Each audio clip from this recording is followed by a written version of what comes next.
verse is divine. Words inspiring, perfect time, nurtured right. Them man there be learning lines, rehearsing lines. Trust me, far from certified. Acting while you sleep, I'm working nights.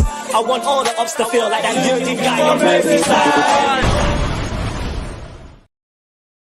Yes, guys. Yes, people. Welcome back to another live stream. Another video, same as always. Big up everyone that's locked in. Smash the like and subscribe button on your way into the stream. Plenty to get into. Lots of different topics have popped up over the last few hours. We're going to be talking about the injury situation at Chelsea. We're going to be talking about Fofana, who looks to be being dropped for the next Leicester City game. Emerson to West Ham has reopened. We're going to be talking about Pulisic briefly, the Aubameyang situation. Jorginho could be potentially re-signing a new contract. I know a lot of people in the comment section are going to be very happy about that one. So let us know in the comment section. And we'll be talking about Trevor Chalobah, who could likely be going out on loan after Fofana joins. Big up everyone that's locked in. We got over 100 guys in here. Shit, did we hit 27k as well? Apparently we did. If we did, big up all you guys who have been subscribing. We are well and truly on the road to 30k. Let me have a look. Hey, shit, we did. 27,020 subs. Big up all you guys who have been subbing. In the words of the great Turkish, love for the love, because we have barely been growing over the last year. But since this whole summer transfer windows popped off, you guys have been loving, you've been subscribing, you've been liking the content, you've been helping the channel out and everything. So big up every last one of you. Continue to run the likes up and subscribe anyway, because we ain't stopping here at 27k. We're going all the way to 50k and we're going further than that. So guys, run the likes up, subscribe, and yeah, big up everybody. Liam Lane, Texas Blue, everyone's sending for Alex in the comment section. I'm looking forward to seeing him come on, because he said he was going to be Tuchel out if Jorginho re-signed. So I'll be very interested to hear his thoughts on it. Shaq, big up. Anshul, Carefree, Lil Boy Blue Notes, Beautiful Game, Senegalese Maldini, Chelsea Ranger 96, big up Jamie. Gabrielle, Supreme Quads. There's a lot of you guys in here. If I miss anybody, I'm sorry, guys, but appreciate you guys for being locked in anyway. Ant said he's going to hop on later to talk about Fofana, so we're going to get a Leicester's perspective on it too. Perfect. You guys never know who's going to rock up to one of these streams. That's what I like about them. They're unpredictable as fuck. Yesterday's was a fucking madness. We were just arguing about everything for like 2 hours. Big up everybody, though. What are we seeing from CFC Jack? Do you see Fofana's reply to a tweet saying he asked to not play on the weekend? Let me have a look on that in a couple minutes, and I'll see what he was saying on that. But yeah, big up everybody. Let's go into the transfer news. But let me see if I can find this Fofana thing first. Yeah, it's on the Chelsea subreddit. Let me pull this up. Did he actually respond on his official Twitter? Oh, whatever it was is deleted. Okay, well, I ain't going to find that out then. So someone can DM that to me if they find it. But seeing as we're here on Fofana, Fabrizio tweet. Fucking hell. What's Fabrizio tweets about? Last time I saw he was tweeting, he was doing the here we go for Casemiro. Which, by the way, we really could have hijacked that if we wanted to. I'm very surprised that we didn't, especially with the news now on our injury list. I'm very surprised we didn't go in for him. Okay, so Fabrizio's tweeted on Fofana. I'll put that on the big screen for you guys. Cool. West Ham has no doubts since 1 month ago. He wants Chelsea. It's his dream move. Full agreement on personal terms has been reached days ago. Now waiting for a new bid. Fofana asked Rodgers to be left out of Southampton game. It's confirmed, as Rob Tanner LCFC reported.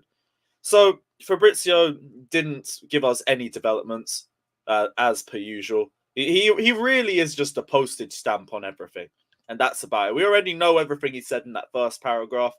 We just found out an hour ago that Fofana asked Rodgers to be left out of the Southampton game.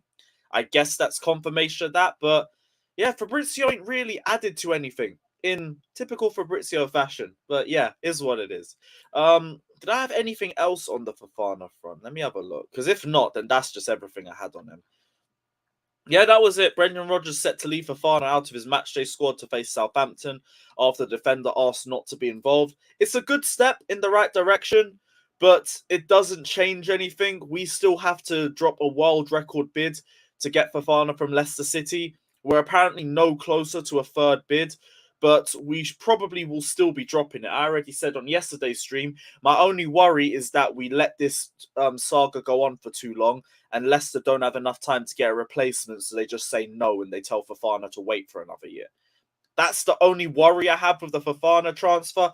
Other than that, I expect this deal to be completed. I expect us to pay a world record fee. Whether you agree or disagree with us paying that amount, we're probably going to be paying that amount. It's a Tuchel signing. He's a great defender, one of the best in the league. At least we're spending that money on a quality signing. But no real developments. It's just a really good step in the right direction that he's not playing in Leicester's next match. Because it shows that the main focus is for Fofana to leave the club, and Leicester already know what their stance is. They're not going to force him out. They're not going to let him go on the cheap. It's just whatever they want, we have to pay, and it's as simple as that. Simple as that. Pie's tweet. Okay, fucking hell, everybody's tweeting now. 1 second, guys. Okay, what's Pie's said? There's been so much news that's come out over the last day or two. Just before I went live, I saw a rumor that Ziyech could be going back to Ajax. Like, I'm seeing so much pop out. Brendan Rodgers was the one who decided to leave Fofana out of the squad, not Fofana himself. Okay, so now that's a second different article saying... Well, to be honest, the first thing I read earlier today was that Brendan Rodgers was set to leave Fofana out, and it wasn't Fofana pushing his way out. So that might be incorrect on that front. Maybe it's not Fofana asking to make the move. Is that what Fabrizio said? Let me go back onto his tweet. So Fabrizio is saying Fofana asked Rodgers to be left out, and everybody else is saying that it was Rodgers' decision and not Fofana. And even on the Athletic article, they're saying Leicester City manager Brendan Rodgers is set to leave Fofana out of his matchday squad. The majority are saying it's Brendan Rodgers. Fabrizio's the only one that's the odd one out in that regard. I don't really care too much. I don't care. Like, if he's dropped, it's a step in the right direction, and that's good for us. So I'm fine with it. I don't care whether it was Fofana. I don't care if it was Rodgers. I don't really care if it was a mutual decision. He's not playing, and that is a very positive sign for Chelsea. Jester's saying they've been talking for 3 days. He knows Fofana wants out. That's why he decided not to play him. That's weird because he played him last week. But again, I'm not really too fussed. I'm not too fussed. Abdi's saying that's why he was laughing at the tweet. Is that the response that everyone was talking about that Fofana dropped? Because I didn't see that. Let me go on Twitter and see if I can actually find a screenshot of it. Because whatever tweet that people wanted me to look at was deleted. Yeah, this was it. Okay. I'll pull it up on the big screen for you guys. I think this was the response that everyone was...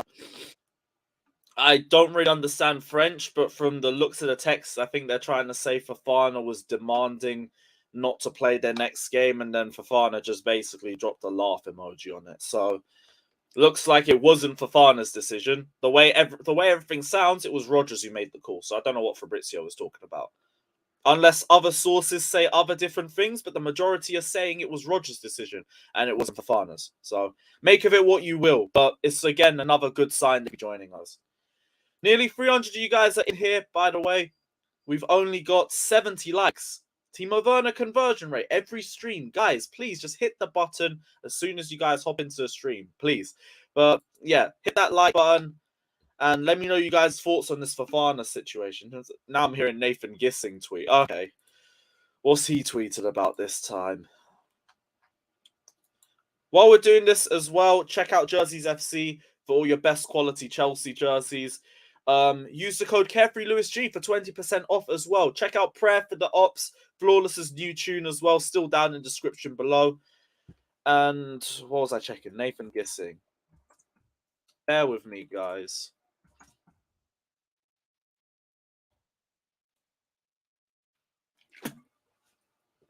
What's Nathan Gissing said? Yep, Nathan Gissing said the same thing. Fofana set to be left out of Leicester's squad for tomorrow's game against Southampton amid Chelsea interests. Been told it was Leicester's decision to leave out Fofana. and it wasn't the player's decision. Okay, so Fabrizio's just waffling. Oh, Jester sending me DMs as well. News is coming left, right, and center. It's all mad. Right, let me refresh Twitter because I can't see my messages. I might be sending the link out a bit later. I haven't even got through to all the other topics. It's all mad. Yep, it's another article on Fofana. Brendan Rodgers chose to dismiss him due to his uncertain situation. All just continues to stamp the fact that it was Leicester. It wasn't Fofana. So I think we're all in agreement on that one now. But yeah, big up everybody. What are we going to go to next? Aubameyang. Let's talk about Aubameyang. Fabrizio said, been told the meeting with Chelsea on Thursday night was very positive. Personal terms will not be an issue regarding Aubameyang. Chelsea and Aubba's camp are on the same page about the contract. It's now time for talks with Barca over the fee. Tom Roddy's also added to that, saying he's open to a move to Chelsea, but hasn't reached a decision over his Barcelona future yet, even though we know in yesterday's stream that he has the same stance as Frankie de Jong, where it's either stay and take a pay cut or leave and potentially get the same wages that you're already on.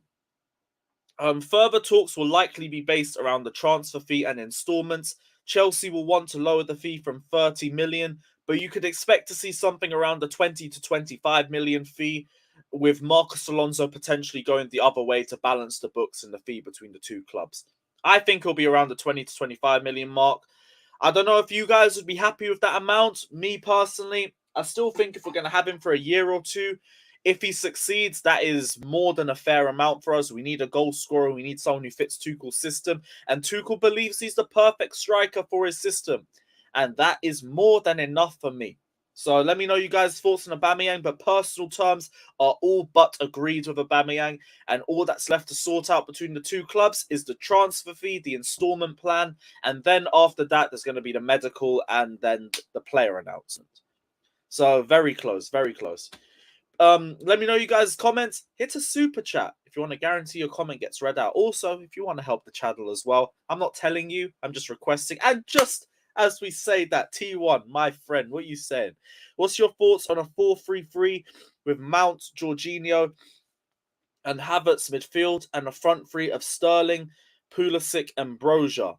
Can be a disaster, but could it bang? I feel like Tuchel wasted the preseason not experimenting. My biggest thing with a 4-3-3, and I've said it on previous streams, is that our creativity only comes from the wing-backs. So if you play a 4-3-3, you push your wing-backs further back, and then you get less creativity from the squad as a whole. Now, I've said I wanted to play Havertz in the midfield. I feel like that might be your best chance of getting this creativity that everybody loves saying that he has. But oh, is he talking? Yeah, if everyone's saying Broja's injured, I don't know if he's talking about this for Sunday. If he's talking about this for Sunday, then no, for obvious reasons.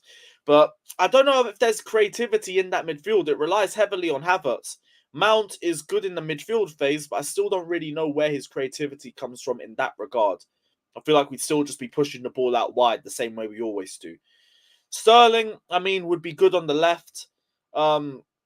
Still not too sure where we get our main source of creativity coming from with that one. So I'm not too sure. Really not too sure. For right now, I'd rather we stick with a 3-4-3 because it's all we know. And with the personnel that we have and the ones that we aren't bringing in, I don't think we can translate into a 4-3-3. But appreciate the super chat and the donation. All I'm saying, bro, is he ain't a 9 and he ain't a winger. So if he ain't an 8 or whatever a 10 is, then God knows. But I guess he'd work as an 8. He did all right under Lampard there. Like, he wasn't that bad in that position. So there might be something there. There might be. God knows. Right, so we've gone through the Aubameyang stuff. Is there any comments on it, by the way?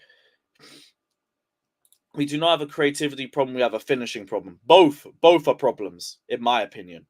Both are problems. We can argue over what the bigger issue is. I kind of lean towards finishing, but I understand that creativity is still a big issue for us too. So I understand you going one or the other. Was there any other comments? Pulisic's not injured, he trained. Tuchel said he was injured, didn't he? Which, by the way, I was going to say, 3 injuries for Sunday's game. Have a big guess who the 3 injuries are. I promise you, you will not be shocked with the names. Like, I know everyone's talking about we need to bring midfielders in, we need to bring a DM in.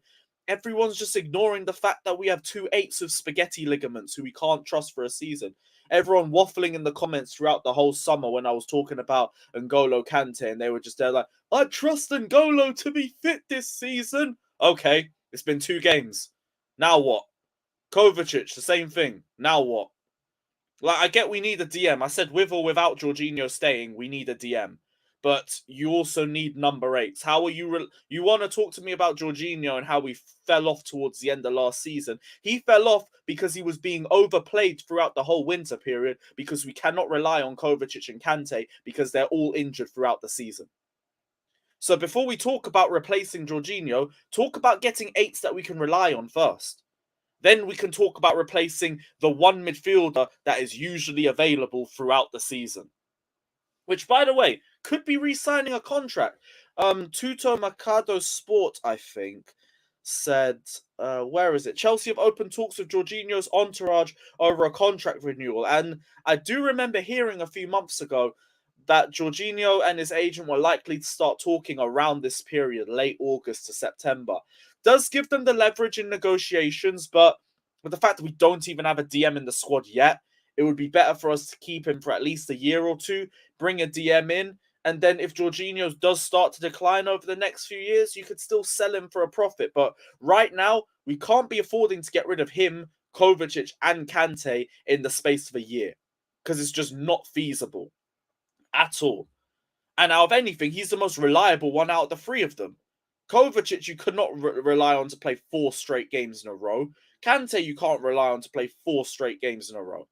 So I'd rather keep Jorginho, personally. I know a lot of people ain't going to agree with it, and it's definitely going to be a big debate in the comments section, but I would rather keep the one that is going to stay fit through a season other than the 2 that won't. But we move. It is what it is. It is what it is. And yes, Kay, I'd also love to re-sign him just to see the meltdown. It would be absolutely glorious. We got nearly 500 of you guys in the comment section. How many likes we got? Have we hit the 100 mark? Good. Let's try and get to 200 before I send the link to the panel. There's still plenty to go through in today's stream. Wonder what everyone's saying. Should have got Casemiro. I have no idea why we didn't try to hijack that. Because we could have easily got him. As soon as it becomes a Chelsea-Manchester United thing, the answer is already there. And if the answer is Manchester United, just let him go. Because then it's a case of he only wants to go for money. We should have tried to hijack it, though. I'm very surprised we didn't. Very surprised and a bit disappointed, too. But we moved. That would have been the perfect Jorginho replacement, by the way. Everyone talking about 150 million fucking Declan Rice when you could have Casemiro for less than half the price. But let me not talk. Let me not talk. I sent you the creation stats. Check them. I feel like, yeah. This is the one from before 21-22. And it does show that we can create chance in this formation. I don't know if it's as accurate because it doesn't take any of last season into account. But this was Tuchel's stats towards the end of last season. I mean, towards the end of 2021 before we won the Champions League. It does show we can dominate in a 3-4-3 and it does show we can create plenty of chances. The only real question is how come we didn't translate this to the 21-22 season? Because I don't believe Lukaku's solely to blame for the fact that our chances created would have gone down from first in the league to fourth. That is not solely on Lukaku. Maybe it's the midfield injuries that play account into it as well. Because we did have Kovacic and Kante in and out the squad throughout the season. We had the wing-back issues as well. Maybe that comes into account. But it might be... You might have a point the more we talk about it. Because it could have been a mix of Lukaku. It could have been a mix of the midfield injuries. It could be a mix of the wing-back injuries as well. Plus, to be honest, we had so many issues off the pitch that season too that no one's taken into account. Maybe it is Maybe it is finishing that's the biggest issue. Maybe it is. Let me know what you guys are saying in the comment section. Let me know. But there's a lot to take in that one. Casemiro's not the profile 6 that Tuchel is looking for. Fair enough. Well, I'll send the link out in a few minutes. We can go into more depth about that. But I'm not too sure about that. You'd understand more than me, so we'll discuss it later. All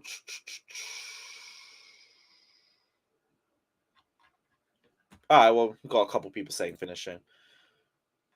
What else was there? We've gone through Fofana. Emerson. West Ham are trying to revive a deal for Emerson. No agreement on a fee with Chelsea or personal terms yet. So yesterday, it sounded like it was the agent issue. And maybe the issue was personal terms. Maybe it is the transfer fee and personal terms at the same time. Regardless, they've reopened negotiations, so they do have a vested interest in bringing Emerson to the club. Have to play it by ear, see how it goes over the next few days. But if the fee is the issue, I'd rather we just get rid of him for whatever the price is. Unless they're taking the piss and asking for 5 million or something, let him go. Like, Emerson ain't going to make it at Chelsea. What's the point of even keeping him? It's pointless. Oh, all right. What else is everybody saying? Yeah, Tommy Tuchel. Justice has just been busy. Like, I've sent him the link each day. He's been busy with life issues. There's nothing that deep. I wouldn't say he's skipping because of the Pulisic news. What was the Pulisic news? It was 4 clubs, as usual, that we already know. United, Atletico, Juve, and Newcastle all have an interest in him. Intermediaries believe the club would prefer a permanent exit rather than a loan deal, which makes more sense. I don't get why we would loan Pulisic out unless we had an idea of getting rid of him, because he's been here for 4 to 5 years. And, I mean, to be honest, out of all the wingers that we have, he's the one I'd rather keep. I've already said, like, Cho wants to go on loan or permanently leave. Ziyech wants to leave. Pulisic wants to leave as well. But Pulisic has probably been the best out of the 3 in the time that he's spent at the club. And he's also the most versatile.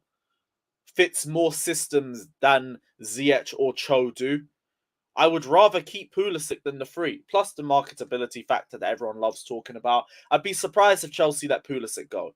Especially on loan. Loan makes no sense to me. But 4 clubs do have interest in him. And it'll be interesting to see how this develops. But I think Pulisic is very unlikely to leave. Unless we want to keep Ziyech and Cho. And that makes even less sense to me. Ziyech makes the most sense to leave. Just doesn't fit our style of play. Doesn't fit our system at all. Cho also needs a loan spell. More than Pulisic. Way more than Pulisic. If anything, he needs a full season of game time. And Pulisic, to me, if you're asking out of those 3 players, who would I rely on if there's an injury crisis, I would rather play Christian Pulisic than the 2 of them. But I guess we're going to have a couple people disagree in the comment section. It is what it is. Babalo says it's Tuchel not realising his system caters to the wing-backs. They both got hurt and he never tried to go away from that. Instead, he played Alonso and makeshift right wing-backs. Correct me if I'm wrong, though. We spent a lot of 2022 playing a back 4. And we looked terrible. Absolutely terrible. And that had nothing to do with the formation we were playing. Like, the midfield just didn't offer us anything. The attack looked lethargic as fuck. Other than the cup games against the likes of Middlesbrough and Chesterfield, or whenever we played Tottenham, we look shit whenever we played a back 4. So I don't want to see it until we get better personnel in midfield and better personnel in attack. That's just my personal opinion. Oh, but on 260k, there's no way Chelsea are going to give him those wages. Hey, only 151 likes. Come on, guys. Rise it up. There are 500 of you guys in here. You know there should be way more likes than that.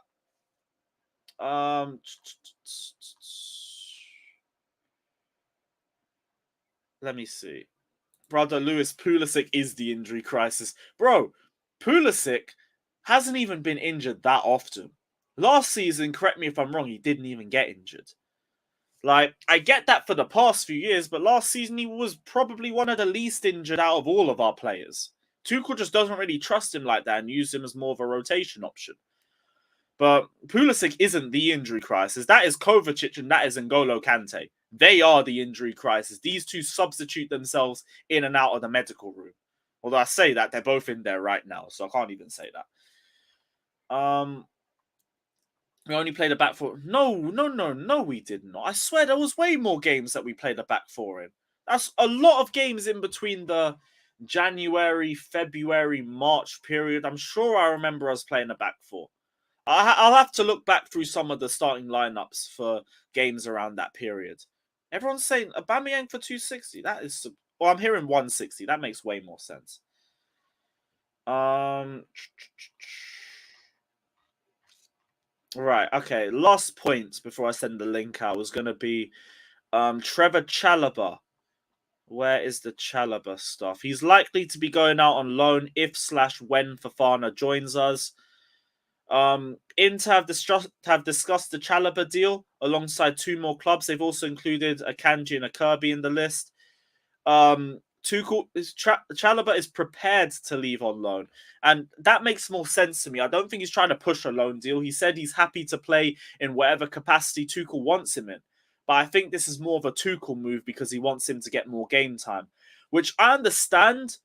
But low-key, out of all of our centre-back depth, would Chalobah be the best option for us? Like, Azpilicueta's great for us, but I don't think we should be relying on Azpilicueta for long periods through the season because he just can't last that long. Azpi's the type that I'd want to bring in, then take out, and then leave for a long period of time, and then bring back in again. Chalobah, I think, was great last year. Did show patchy periods. Definitely had some terrible positioning at times and was very rash in the box. But it was his first season at Chelsea, a very young prospect. I expect him to have those patches in his game. I was hoping this season would be where he tries to mold himself and mature a little bit more into that position. So I'd be very surprised if we allow him to go on loan. I think people jump the gun when they call Chalobah shit. I don't think he's shit. I think he's just a bit inexperienced, and it's about extra game time and responsibility and belief from the manager that would help him mature and grow into that position a bit more. So if he goes out on loan, I'm happy with it. That's more game time. It allows him to grow into that position a bit more. Into, if I'm correct, play a back 3 as well, so it's perfect for him. But I would have rather kept him as well. I think either or decision's fine by me, but if we're playing with a back 3, you got your 3 rotation options in Chalobah, Sarr, Azpilicueta. I thought that was perfect for us, but maybe Chalobah goes on loan and then we have Ampadu as one of the options, or not Colwell. Colwell's gone on loan as well. Was there anyone else? No, it probably will be Ampadu. So, to be honest, all in all, it's not really that bad for us. If Chalobah goes on loan, it's better for him. If he stays at Chelsea, he can still learn from the likes of Koulibaly and Silva and still have game time in the squad.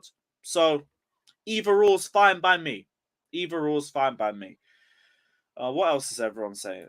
Jester says Chalobah's shit, way overrated because of the goal. He's not shit. He's not shit. He was a bit patchy last season. Like, that definitely wasn't perfect. I completely agree, especially in the second half of the season.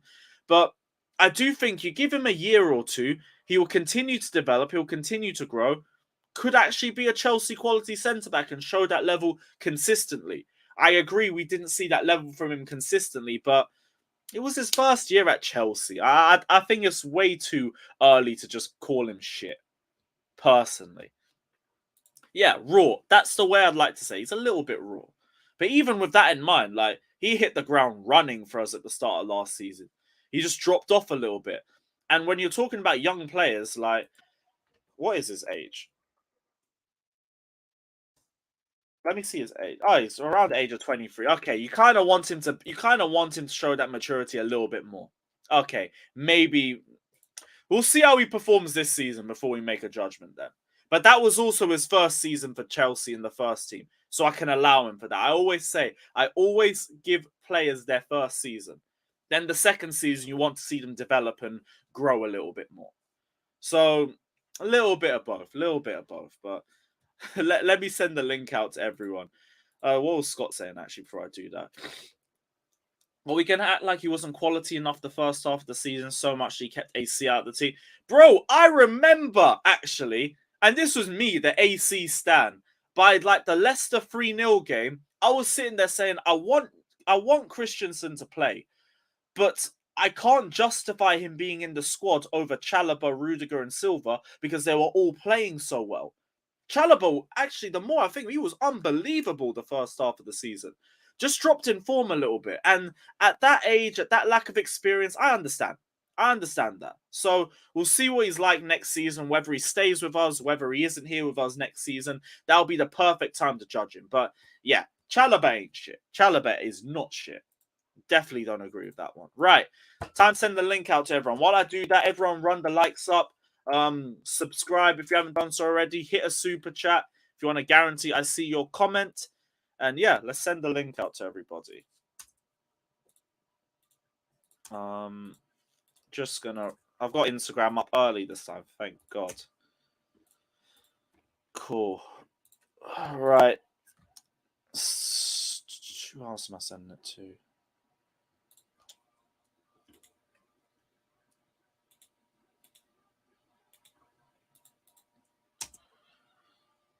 Where the fuck is the group chat? Can't be asked.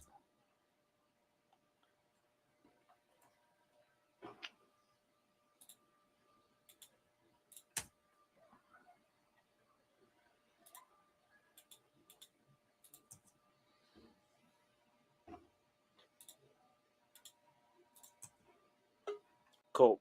Yeah, just sent it out to everyone now. Perfect.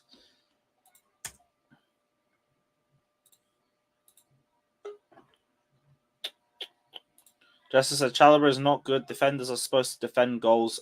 Defenders are supposed to defend goals as are a bonus. More poor football knowledge from certain panelists. Yeah. It's not. Hang on. So Chalobah was actually on the list of players of the month for February or March 2022 for the entire Premier League. So What was that?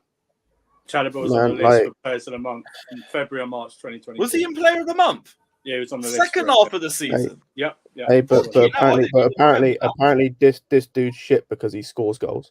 Yeah. I don't think my ball knowledge gets questioned. The same dude who said Declan Rice can't defend because he plays next to someone said my ball knowledge is shit. Hey, remember what I said yesterday about self-awareness? Let me not say much more. Let me not say much more. I'm not involved. I'm just enjoying my shake. Like, Let me not say much more. What's his name? Jamie, don't spam my guy, please. Right. Seeing as we are on Chalobah, what's you guys' thoughts on Chalobah going on loan for the season? We'll start. Quality move. Like, I understand it. Don't get me wrong, I do understand it, but it's a quality move for him. Like, absolutely quality move. Like, he'll learn so much in Inter Milan. Like, the fact they're going to be challenging for a title this year again. Just playing next to the likes of Skriniar and De Vrij, like 2 seasoned centre backs. He'll learn a lot. He'll learn a lot there, and I understand it. And like, for me personally, I think what like might have like made the move even more likely is how well Loftus-Cheek played at right wing back against Tottenham, and the fact we're linked with Gordon, because then it means Reece, if need be, can slot in right centre back. So if need be, we've got that option. So then you're looking at the backups at right centre back being Dave. Fair enough, is a bit hit and miss at times, but then what's it called? Then James possibly as well.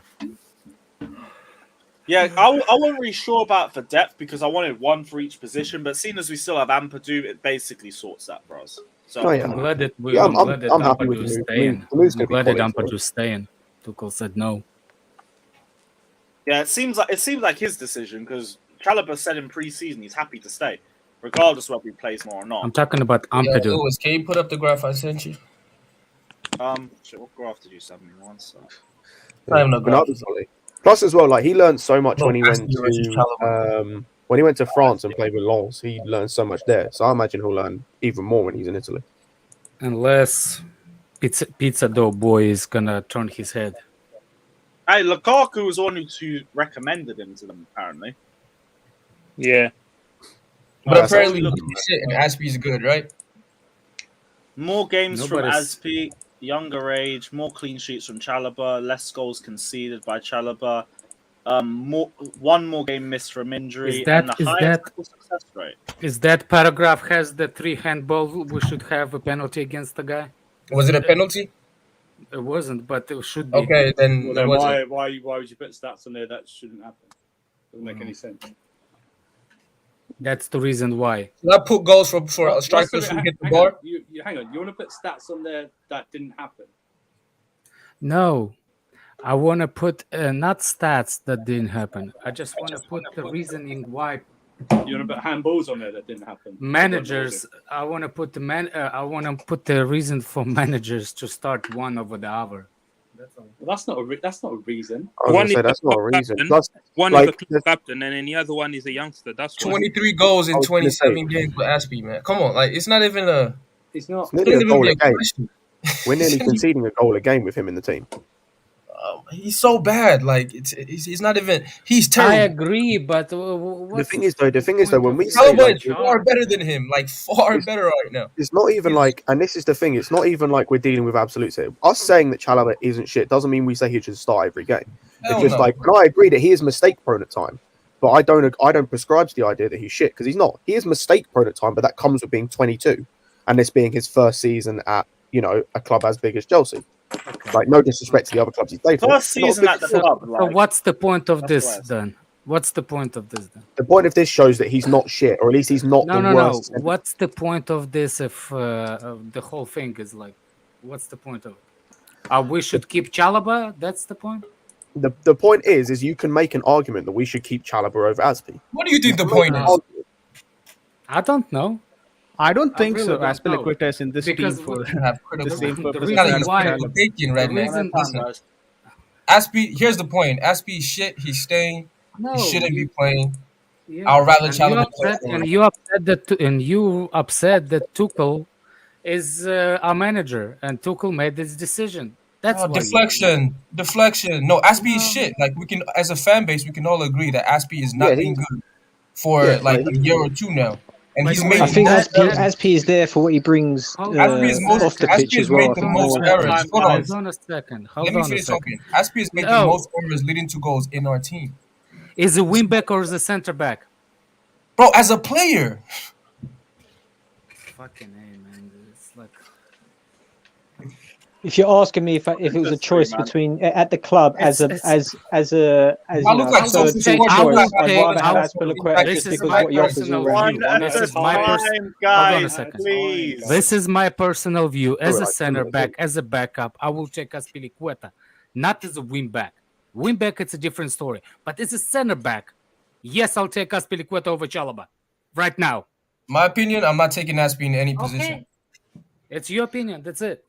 I think My Again, opinion. like, No, you're crying about it. As Like a what I'm center saying back. is crazy. we had as this conversation before. as any Like, player, Because he's been bad. Aspie played more as a wing back last couple of years than he played any yeah, position. but by that logic, he but plays- that freaking No, stat no, needs Paul, to be by that started. logic, no, by Guys, that logic, Alex, by let that him talk, let him logic, talk.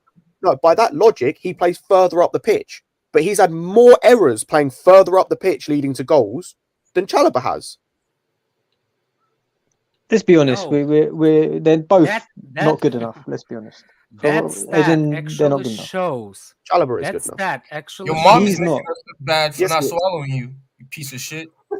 He's 100% Jesus good enough. Christ. Who you? Who? Who's that Patron? Just a kid, suck my dick. Thank you. We're like 15 minutes in already. Who you Jesus. said then? Who you talking Who's that? about? Dildo XL? Or, Ada? or- No. Who pissed you off?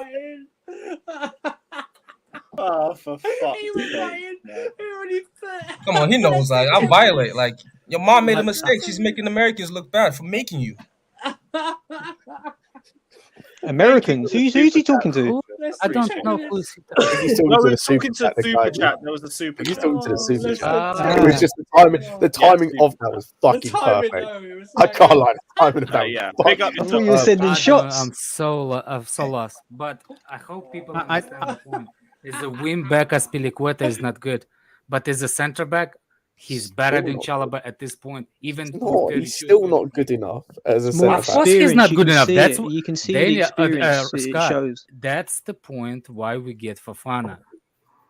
Yeah, that's Isn't it? fine. But if we're talking as a squad player, even as a backup, he's still not good enough. He's still not better than Chalobah.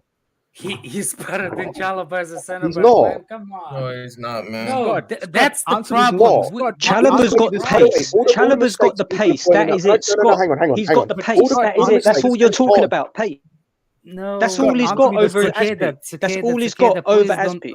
That's all he's got Yeah, over that's Aspie. all you listen. Can I just no, shut up, man. All the mistakes that you guys keep talking about Chalobah making, Aspie was making those 2 years ago under Lampard as well. Don't forget the fucking FA Cup final when he let Aubameyang run off of him and then fouled him for the penalty or whatever it was. Don't forget that was 2 years ago.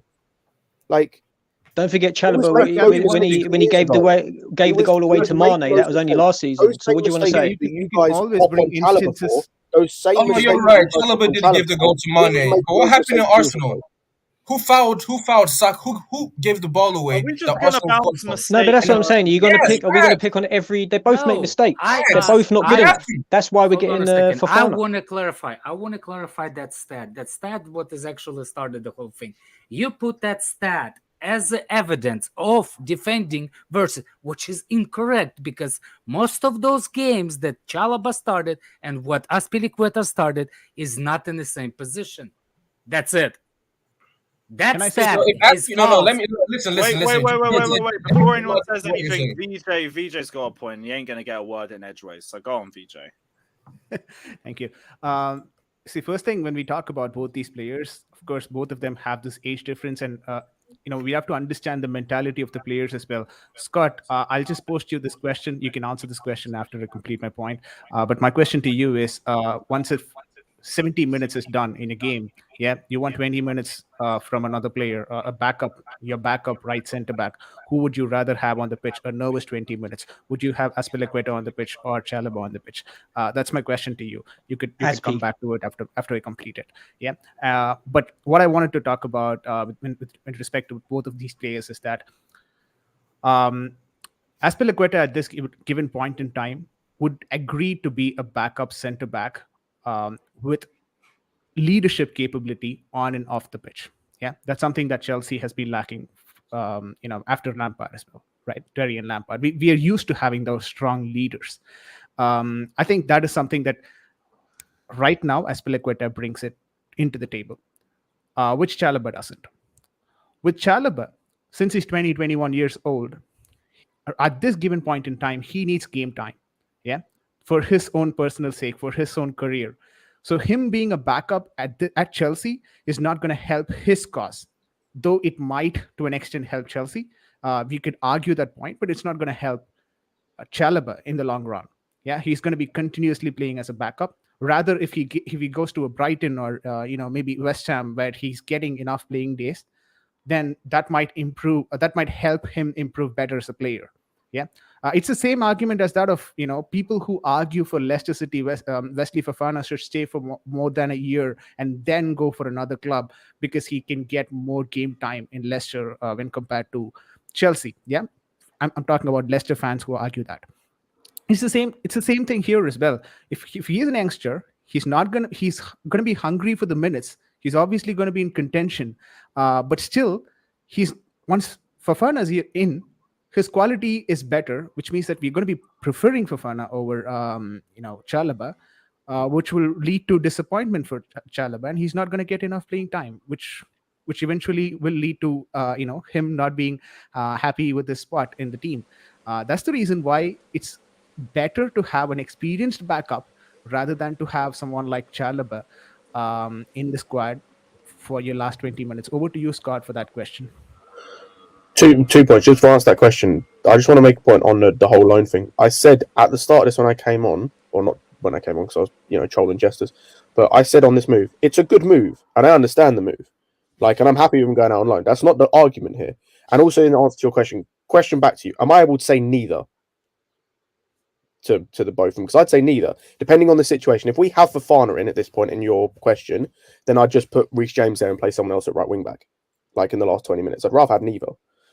And then if of the two, they're both error prone. I get keeping Azpi. My argument here isn't getting rid of Azpi.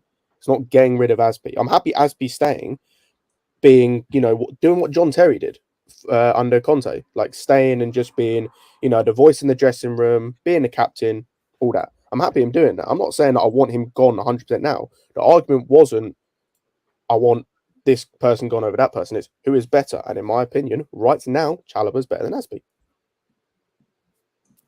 What do you mean by better? Do you mean explain that? Explain better. Hold on. Don't No. make it. Scott, what exactly is better? Doesn't have to explain better. Better is better. In terms in what sense? In what sense? Not in leadership. So obviously not in everything. Listen. Azpi has been on camp for 5 years or 5 or 6 years. Has it been there? Yeah.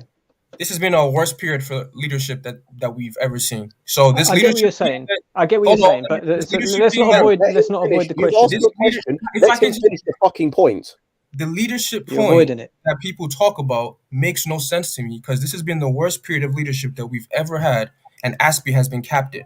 Aspie was captain when Kepa refused to come off. Aspie was captain when the team had fights internal fights with the youngsters and the older players. Aspie was captain when we capitulate every single time. He's been captain.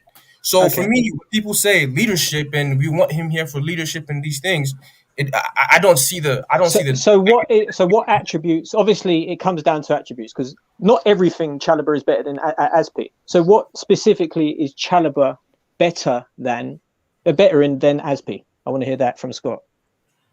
In terms of in this system, I think he's better carrying the ball up the pitch, which is a massive thing in this system. Compared to Aspie, debatable. He's better than Aspie. In terms of ball carrying up the pitch, he's better than Aspie. Most of the times when Aspie gets in the ball higher at the pitch, he's been past it. Like he's not ball carrying up the Are we pitch. comparing him as a center back or wing back? A centre back. Okay, as a centre back, Aspie had the crosses into the box more than what's his name? I said ball carrying, and you're talking to me about crosses. Well, to get to the crosses, you have to carry the ball. No, you don't. If you get in a position to be past the ball, that also works. That's again. Scott, would you rely on Chalobah's ability in? I'm not going to say final third, but probably near that. Would you rely on Chalobah's ability or Aspie's ability there? Of course he would. Chalobah, because he scored one goal last season. Because he scored a goal from outside the box. So Scott thinks he's Kaka. Okay, that just I'll try. You're genuinely full of shit. Like you're absolutely full of shit. Scott, let me try to understand you. Look, if, for example, like 1-versus-1 as a center back, the reason why, again, what I prefer, if we go, if we compare 1-to-1 in this specific this minute in the back three, the only thing I think Chalobah is better than than Aspie, it actually winning the air balls, like the balls in the air. That's I will give Chalobah. Chalobah is 1-on-1. Azpilicueta is miles ahead of Chalobah. Chalobah gets spawned every time somebody makes the drop of shoulder. This isn't Aspie from Conte's year when he was the best 1-1 defender in the anybody. We're 5 years on from that. Aspie is still better. My point. People want to do this, by the way, with old players. No. People want to do. Scott, let me finish my point. You said something. I'm trying to come back to you. That's how a debate works. Well, cool. That's not how, because I didn't finish my point. People want to do this thing with old players. They want to remember what they were like 3-4 years ago. Oh, this is what the player's like. No, it's not. Aspie was the best 1v1 defender in the world 5 years ago under Conte. Absolutely 100%. We're now 5 years on. He's gone down. He's regressed. He's got worse. This is not the same Aspie from 5 years ago. I agree with you. He got worse, but he not worse than Chalobah. He again. I'll go back to what I said earlier. Do you know how much? This is the same. Hang on, Dan. This is the literally same pace is the only thing he has over Aspie. Pace is the only thing. Fuck up while I'm trying to talk. I swear to God, please. Go on, Scott. Like I said earlier, half the season last season, he was comfortably quality. He was quality. So much so, he kept the guy that came on in the Champions League final and dropped a man of the match performance. He kept him out the first team. That's how quality he was. A couple mistakes that fair enough he's going to do because he's young and people are calling him shit, saying he's not good enough for this football club. No. But for half the season, he was keeping one of the best centre-backs we had out of the first team. Scott, he's actually proved like he was too young. That's how it actually works. When you perform the way Chalobah performed, which is really, really good in the beginning, and then all of a sudden it starts to drop, and then individual mistakes, that's you notice that it's actually quality needs to be playing more time. That's because he's not a starter, and he shouldn't have been starting 7 games in a row. Yeah, sure. Okay, what? Like he shouldn't start 7 games in a row, which he was at that time. Perfect. Well, let me go through a couple of the super chats. Guy N says Chalobah has potential, but at the moment he doesn't have the quality that's required at the highest level without making a mistake. You saw it against City and Liverpool. And we did see good games against Liverpool too. I thought it was good in the FA Cup final, personally. Artem says Aspie is washed. Also, would you rather have a backup player who is on 20k or 180k a week? Forgot about his wages. Even if you think Aspie is better, he is not over 100k better. Another fair point as well. I do think. What's Who the cares money about the has to do money, with man? What the? No, I mean, I'll just say the wages are a fair point, personally. But yeah, no one cares, so they care. I mean, the point is, I mean, the club does. Gear. He deserves to be paid well because he's been a good servant. End of. Right. Okay. Cool. We got through this little Chalobah debate. And welcome to the stream, bro. It's chaos as usual. Hope you've been all right. You said you wanted to talk about Fofana, so we do know he's been pulled out of the game on Saturday. But what did you want to say on the topic? It's like, the thing is, I knew this was coming with Fofana. Like, you look how he left St Etienne to come to Leicester. Like, I knew at some point this was coming with him. The timing's fucking awful for Leicester, if I'm honest. But I'm at the point now, like, if he don't want to be at Leicester and he clearly wants to move to Chelsea, just sell him. Like, I don't know if you watched our game against Arsenal, that is the worst performance I've ever seen him put in, and he just looked half-assed. It was like, before, if you look, when we conceded before, you know when you can tell it really annoys a player, he just sort of like turned around as if, it is what it is. And then at the end of the game as well, he was just going to walk straight down the tunnel. And Brendan Rodgers, who, by the way, I cannot stand the bloke, but it's nice that he's finally found a pair of balls in the last couple of weeks, dragged him out of the tunnel to come and clap the away fans. For me, the problem isn't Fofana wanting to move on. I completely understand going to a bigger club, going to Chelsea, progress your career, more money, compete for major honours, all of that. The issue for me is how he's going about it.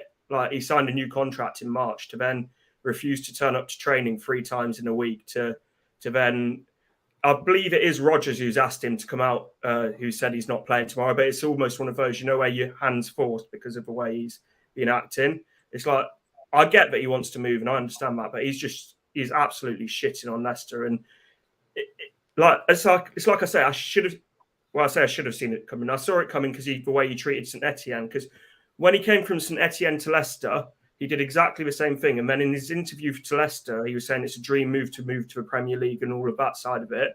We always knew it was a stepping stone, Leicester, to that next club. But then what does make me laugh is that he goes, in the last couple of weeks, he's gone on about how much he Chelsea's his dream move. If you look at his interviews to when he first joined Leicester, it's like all he ever talked about was Real Madrid and getting to Real Madrid. And like, I'm not going to be one of those who's in denial saying it's not. Like, I understand the step up from Leicester to Chelsea. And we're going to be step up to Real Madrid too. So that's why Neil was talking about Madrid last time. Okay. Yeah. Which is going to be the same thing as you in the next couple of years if Real Madrid will come. There's every club a stepping stone for somebody. Always. Yeah, but the thing is, I don't have a problem with players moving on, particularly the size of club Leicester is. I understand where and what we are. Do you know what I mean? It's just have some respect about it. The fact that we picked you up from St Etienne, where he was doing well, but gave him a proper platform to show what he's about. To within 3 months to absolutely shit on everything at Leicester, it don't sit right. Apparently, the only turn for this though was because Fofana thinks the bids that Chelsea have dropped for him are reasonable enough that they should be considering it. That's what I heard from sources over the last week or two. The thing is, there's a verbal agreement with Fofana that he was going to stay 1 more year, and then next year, no matter sort of who the club, if he wanted to go and the bids were acceptable, Leicester wouldn't stand in his way.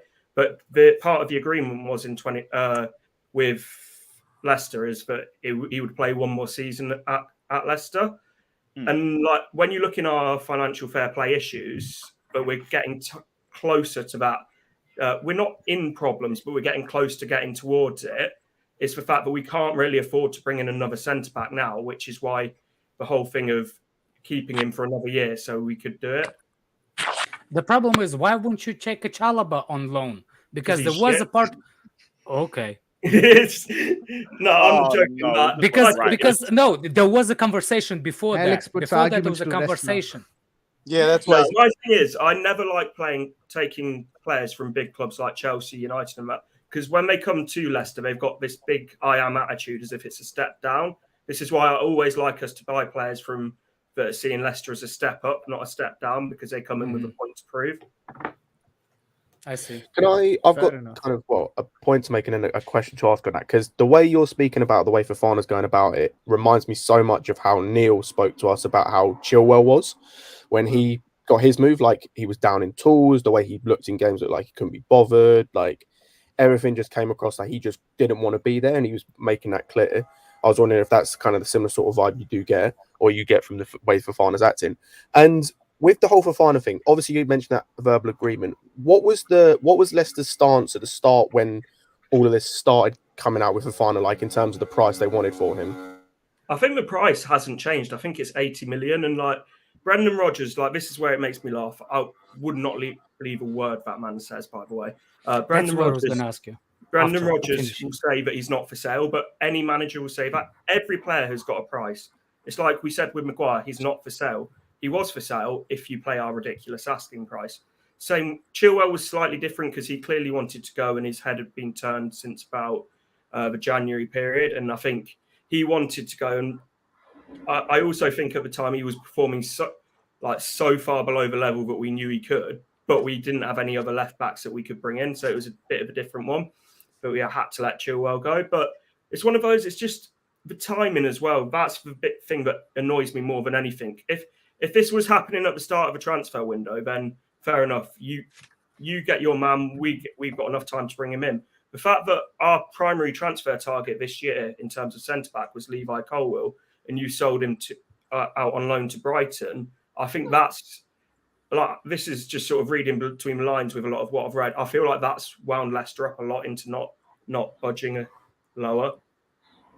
Let me ask you something about. Do you think because Chilwell has the same kind of like problems living? Do you think it has to do something with Roger? That players that actually have a move all of a sudden wants to force that move specifically. There was the same problem with Mahrez, right? When he was living. That was Claude Puel. He wasn't. Yeah, he wasn't Rodgers, a manager. He was a manager. Before. Yeah. But But more step up. Go on. yeah, like Roger says, for me, there's the personal things with Roger as a manager that some players not really fan of. I wonder if that's the reason some of them I actually try to leave, and if that's could be. I don't know. The Chilwell one is the fact he's a Chelsea fan. He wanted to move to the club. You get that, like it is what it is. What it is. With Fofana, it's like he's got track record for doing this. So I don't like, as much as I don't want Brendan Rodgers, I'm not gonna like unfairly throw criticism at him. I just think we could have had, I don't know, like any manager, and I still think that he would see Chelsea in that way. As I don't think it's about Brendan Rodgers. I think it's about the next step. Because when you look, and I know you like Harry Maguire's turned into a meme and all of that. When you look about Harry Maguire left Leicester at the time, very highly rated and all of that, he left massively respectfully, which is why I'm not convinced it is a Brendan Rodgers issue so much. But saying that, a lot of the stuff around Kasper Schmeichel, like, it's so hard to know what's true and what's not. But apparently that came from a bust up with Kasper Schmeichel as well and Brendan Rodgers. So I'm surprised Schmeichel left. Actually, I've got another question on the retire on Leicester. On the Fofana thing as well. Like, I take it you're like quite annoyed with how he's going about this in terms of his attitude with all of this.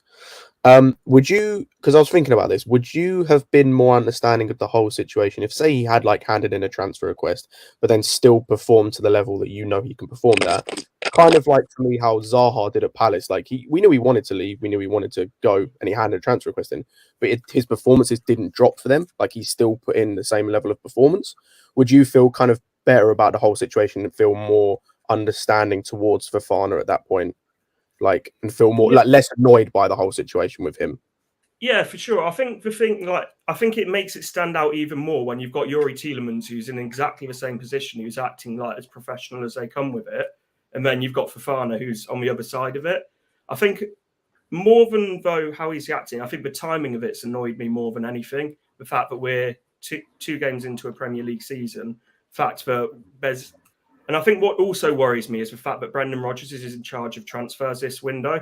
It's like, what I worry about is we get 80 million and then we spend something like 20 million on Bednarek or something like that. You got Vestergaard. No, you got You already got Vestergaard. You got so Chalobah on loan, man. and they are Vestergaard, so you can have a good partnership. They know Would you each like other. Aspilicueta? Mate, you should be a salesman. You're just trying to flog all of your crap. Malang Sarr. We could have given you To be Malang fair though, Sarr. I think you'd be fine in getting a replacement. Like like obviously it depends on how Rodgers go, but your knack of going to like the French league and finding those like hidden gems in the French league is like actually like I'm very jealous. Not 2 weeks It's really left in good. the You can window. only do that for so long. The thing You is, can't. 2 weeks left. We've 2 been weeks linked left in the window. to we've been linked to Amare, I think it is, from Stade Rennais, 21-year-old French centre back. But the thing is, what I don't want to happen is them know that we've got 80 million from you, and then say, oh well, because at the start of the window they quoted us 20 million for him. But if they know that we're about to get 80 million from you, they'll probably go 30, 35 million. If anything, you want to get him first and then sell to us. That's it. But then we're in one of those situations where like we can't take that risk because something could fall through. If like say we sign that centre back and then something falls through with Fofana, like then. See, I'm surprised with what falls through though, because we seem just dead set on taking it. No, The fact I that know. we're And to be fair, I'd still say that guy, regardless of whether he starts or not, he'd fit in your team. Like he'd probably fit in your team better than that Vestergaard has. Yeah, Or Marty does. it's this thing, but we can't sign too many players because you look at Everton and how they've boxed themselves into a corner because they've signed too many players for their income and their wage bill. We need to move players on before we sign them. So it looks like your owners. It looks like your owners won out. I don't know. Since the maybe since the guy died in a helicopter crash, the kids hasn't got as much passion for Leicester. No. I would disagree with that. He goes home and away watching Leicester games. He's built a £1 billion training complex. Ignore this dude. He doesn't watch football. Yeah. Ignore this dude. This dude is just. He doesn't watch football. Ignore him, bro. Yeah, but he's a YouTuber. The thing is, I just think I feel like he's lost faith in Rodgers. No, he's a YouTuber watching the game. He watches the games based on YouTube prompts. Yes. Yeah, but I do feel like faith has gone in Rodgers because when you look at it, and I don't want to turn this into a Leicester show, but when you do look at it, we brought in a set piece coach because Brendan Rodgers' backroom staff's been got rid of in terms of his coaching setup. We brought in our own set piece coaches, which he was in denial, but we needed one for ages. He brought in a brand new medics and medical team, new scouting, head of recruitment, all of that. So everything seems like it's just ready for that step of that next manager. It's just Brendan Rodgers is still here. I can't stand Brendan Rodgers. I can't stand Rodgers, man. To be fair, though, you've gone about it the right way because like it's on a different scale. But that's what City did before they got Pep in. Like you've gone about it the right way. Like everything's set up apart, like for when the next person takes over, which I think is a really smart way of going about it. To be fair. Yeah, our problem is we just can't afford to sack Rodgers at the moment. So Rodgers isn't that just how football clubs should work? Top 10 highest paid managers in the world. Yeah, top 6. Rodgers. Yeah. Quick question. Maybe I'm having a bit of difficulty understanding the finances of Leicester, but wouldn't it rather help you if you get the money for Fofana, like 70-80 million odd would help you probably? Or why is there a bit of a hiccup in you guys accepting that money? Because you still can go to the French market and get players. Hamza Chowdhury, I believe, is the player that you sold as well, though he is not an exact like-to-like player on the centre-back position. He still is a DM who can be made as a makeshift centre-back at times. But your thoughts on like what is actually the issue with the finances? Like I'm trying to understand. So the issue is we've got a 25-man squad. Obviously, the Premier League limits. We've got 28 players. We don't want to have. We don't want to have 28 players. Playing 3 players that you just can't use throughout the season. I think if we'd got Europa League or Conference League, then we wouldn't have this issue. But the fact that we can only use 25-man squad, like when you look at it last year, we had I think it was something like £12 million wasted on players that didn't play a minute for us. But you could still move them between the development squad and the first team squad, right? Yeah, no, because it's not development players though. It's players like Yannick Vestergaard, players like Chowdhury and things like that. Those kind of players. It's players that we paid too bigger wages. It's like Yannick Vestergaard's turned down a move to Fulham because he didn't want to take a pay cut, and I don't blame him for it. Would you take a 30k pay cut? It's our own fault for offering him stupid wages. So we just need to get to next season where a load of these players move on and then we can reinvest it. So selling Fofana doesn't actually financially make a huge amount of difference to us. How many players re-signed under Rodgers? You know, get the contract renewal and the bump in the pay. Was Chowdhury is one of them? I don't think Chowdhury was. I think that was right at the end of Claude Puel. But I think Mark Albrighton, Johnny Evans, Fofana, Ricardo Pereira, James Justin, Ndidi, Madison's apparently signed one, but it's just waiting to be announced. So we'll wait for that one. Harvey Barnes, Iheanacho. I feel like I'm forgetting some, but a lot of them, and That's an at the squad. time, a lot of them deserved it as well. It's not as if he's just given stupid contracts out; they deserved the pay rises at the time. Redneck, the Rodgers agenda is not working, man. Let it go. On list, I've got one final question. Isn't to do with like Fofana or anything. Do you actually think you end up selling Tielemans out of interest? Say that again, just mate. can't stand the manager. Do you actually think you'll end up selling Tielemans just out of interest?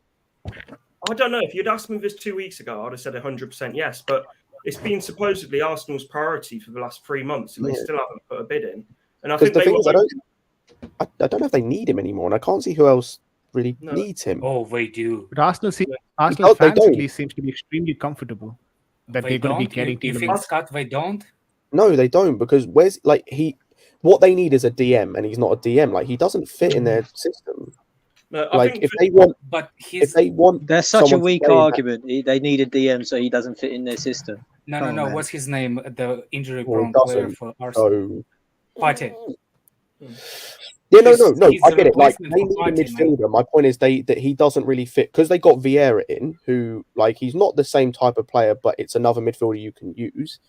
Like, I just don't see how it fits in the system anymore. Like, he might still go 100% just for depth or anything, but I see it being less of a need for them now, personally.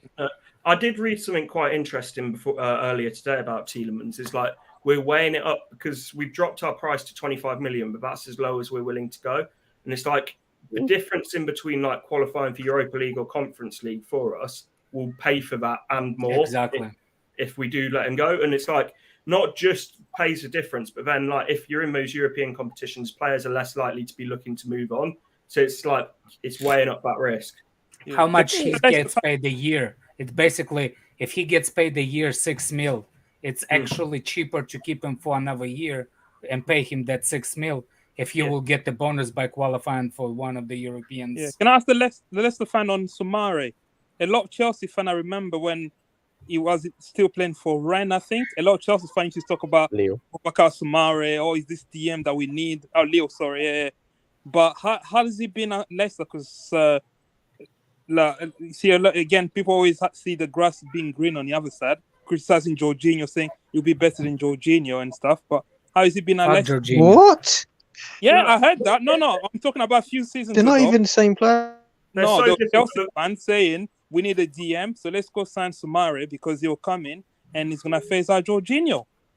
Leicester, would you like? These are the same people that were saying Rice. Let's make this the last one before we go on to the other topics. Yeah. Okay. These are the same people that were saying Rice would replace Casemiro at Real Madrid. I wouldn't take much notice, man. Now, the thing is, Soumare, he's one of those, you can see there's a bit of talent there, but he's just not ready for the Premier League yet. That's why we're trying to loan him back to Monaco. But I'd rather sell him, if I'm honest. Just cut your losses. He's one of those, you can see there's something there, but it's not going to happen. He's a player that I've fully took the L on. He was one of I wanted him at Chelsea, not necessarily to take over from Jorginho, but to be as the backup. But yeah, I'm happy to say I'll take the L on that player. He's looked right, just before we move on, Goyam says he's looked sorry, Scott. No, go ahead, bro. I was just Goyam says Johnny Evans, you willing to swap my idol Mason Milner for Madison? Just wanted to drop that one by you before we move on from it. Come on, Goyam. Yeah. I had to read that one out now because it's like, come on. But yeah, Ant, big up for hopping on, man. Much appreciated as always. The link to Ant's channel is down in the description below, people. So if you guys haven't done so already, head over there quickly, drop the subscribe button, and head back because we're gonna go into some other topics. Ant, safe hopping on, my guy. Take care of yourself. Thank you, Anna. Big up yourself, bro. There was one other super chat. Why are you kicking him out? Maybe he wanted to stay longer. We're only here for the Fofana talk. That crap. I wanted to talk crap about Chalobah more. President Jafar says Aspie is watched just like Ivanovic. I don't believe the decline is the exact same. Ivanovic went from here in 14-15 to here in 15. No, I mean, Plus, he's actually right, because Ivanovic was a wingback and he declined, and those back. specific players, right back, whatever. Right back. Yeah, he was. Yeah, You know he what I'm was right saying? back. What I'm Yeah. saying is that position is physically demanding, and you can see you can see how it actually went down. But as a center back, I'll still prefer him, Aspie, as a backup to Fofana. Yeah, let's not forget we're Fofana. talking about Oh, yeah. Aspie as a backup. We're not talking about To Aspie as Fofana. an early option. I don't know why we're not. I thought you meant over Fofana. Over Fofana, I was going to say. I'll be real. The only problem I have is that us as fans is like it's like a perfect scenario where if this guy's not fit, he fits in. If he's not fit, he fits in. Or if he needs a rest, what if injuries happen? And on your bench, the only two defenders you have is Aspie and Chilwell. That's all you're going to have if injuries That's happen. to the extent that you can plan. No, like you But that's said, the extent there's that you Reece can plan. James, right? Dead ass went straight back to the I Aspie. said on your bench. I literally just said that. Like your whole notion is moving players around. So if Koulibaly gets injured, you're gonna move Cucurella into left center back and play Chilwell, right? That's the whole mindset, right? Depends who That makes sense because Chilwell is ready to start game. If who gets hurt? Yeah. Koulibaly. If Koulibaly gets hurt, then then who plays? what's his name? Cucurella. Right. So then Chilwell starts again, right? No. Yeah, on the left. Yeah, On the left. On left wing Chilwell, back. Yeah, Chilwell, yeah. Is Chilwell ready to start games or play regularly this year? But No, Koulibaly's not injured yet. Koulibaly's not injured now. So what are you talking about? Koulibaly is not injured right now. It's about preparing. His things point. happen. Chilwell will be fit within a couple weeks. He'll We be don't probably know fully that. fit. No, he's not. Well, No, he wouldn't. No, he's not going to be fit in a So couple what weeks. do you mean? This notion, by the way, that he's still going to be fit was the same people who were saying, "Oh, he's come back against Watford. He played Dan, against I Watford. think He'll the be third fine for the backup- new season." I mean, come on. If you push an agenda of Chilwell, Yeah, is that's not mad. fit, That's mad. You know, that's that's pushing, man. He's That's not. what's I think you guys lack what I call comprehension. Now right? we. No, there's no. That's something you guys Also, lack. can I just point out? That's awful. That's an awful Okay, one. I just want to point something out, by the way, guys. I just want to point something out. He said Lack if comprehension. he's talking about preparing for a future if Koulibaly gets hurt. He's not talking about now, you fool. He's not talking about Koulibaly being injured now. He's talking about preparation. And you're going, well, he's not injured now. Well, no shit. That's not what. Not even preparing. Koulibaly. No, Thiago what I'm Silva. saying Learn is comprehension, Daniel's bro. point. Learn Daniel's point comprehension. was Learn to Chilwell's understand. not ready right now. So what if Koulibaly gets injured? Well, Koulibaly isn't injured. So shut the hell up. Okay, what if It's Koulibaly? about preparing, you fool. That's No, No, it's about being negative. I No reason. understand Get the fuck question. out of here. Come I'm on, genuinely be- fucking be- stupid. be- I'm so be- bad. be- You're not a next you're not a time, coach. You're Ekaida, next time I'm gonna make her swallow so I don't have an idiot kid. You know what I mean? Like that's what I'm gonna make sure happens next time. She needs to swallow next time so I don't have an idiot for a son, man. You're an idiot, and I regret it. You're a virgin, bro. Nah, fuck your mom. How? But this is like having Johnny back on stream. Man just talks and just makes points without any comprehension. Like, it's fully like having another Johnny on stream. There's fully no comprehension. Come on. Nah, if he's gonna I bet troll, your mum why wished not it troll? dribbled. I bet your mum wished you dribbled down her leg. Look, let's hold on a I second. dribbled down your mom's leg. I know that. Let's get back. Why are we Nasty in so many levels. Yeah, Let I me- did, let- man. I did. I know, man. I know, Daniel. I know. That's My thing. Let's not turn If, this into a Twitter space, man. yes, Let's not turn it into exactly. a Let's Twitter not. Daniel is make- sexually frustrated to the highest level. Okay, but How? I have your mom. How? Oh, come on. man. You have no one, bro. You're behind a mask. Again, digressing Let back me- to let Chalobah me- Are versus you guys just Aspilicueta. gonna go back and forth with your mum jokes? yeah, It's come terrible, on. Daniel. Let me. That was it, man. That was too easy. Oh, That was- Fullback. Right, I let's want to- go into a more peaceful topic, everyone. Please, Jorginho my- contract extension. What's everyone saying? My, I can't wait. hold on a second. I still want to milk that. What's his name? We That have other milked thing that that Daniel argument. said. So now we cannot Talk to me. actually. Nata, give me a rely second. on- I'm just gonna get Peter on quick. No, yeah, what were you we can't rely now on what's his name, on Chilwell for the season. Is that the idea now? I don't think that's what they were saying, right?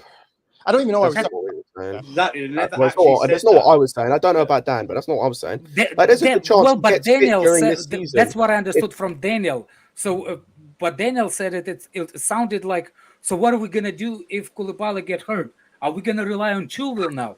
And I was like, what's the problem relying on Chilwell? I think he means Chilwell in his current situation with the fact he's just coming back from injury. He's obviously not match sharp. He's obviously not. But We've the seen match him sharp is not injured. the injury. Obviously not match sharp. So it's going to take a I while for know, him to but get the to that match stage.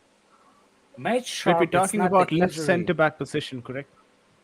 Well, we're talking about it. If Koulibaly gets injured, it's obviously No. Cucurella will He's slot talking into about left the centre back, and then Koulibaly. Chilwell will go left wing back. Yeah, we'll Yeah. shift around, and then Chilwell will have to start. And Chilwell's not. I don't think Chilwell is top form yet. I mean, worst but case, we could still have Azpilicueta started left centre back and Cucurella playing the same left wing Boy. back.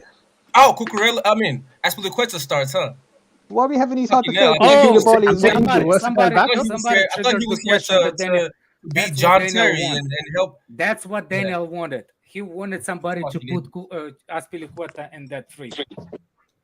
No, because you guys like talking like, oh, he's gonna be here, hang out, have coffee, play 2 games. No, he's gonna play 25 plus games again. And I'm okay with it.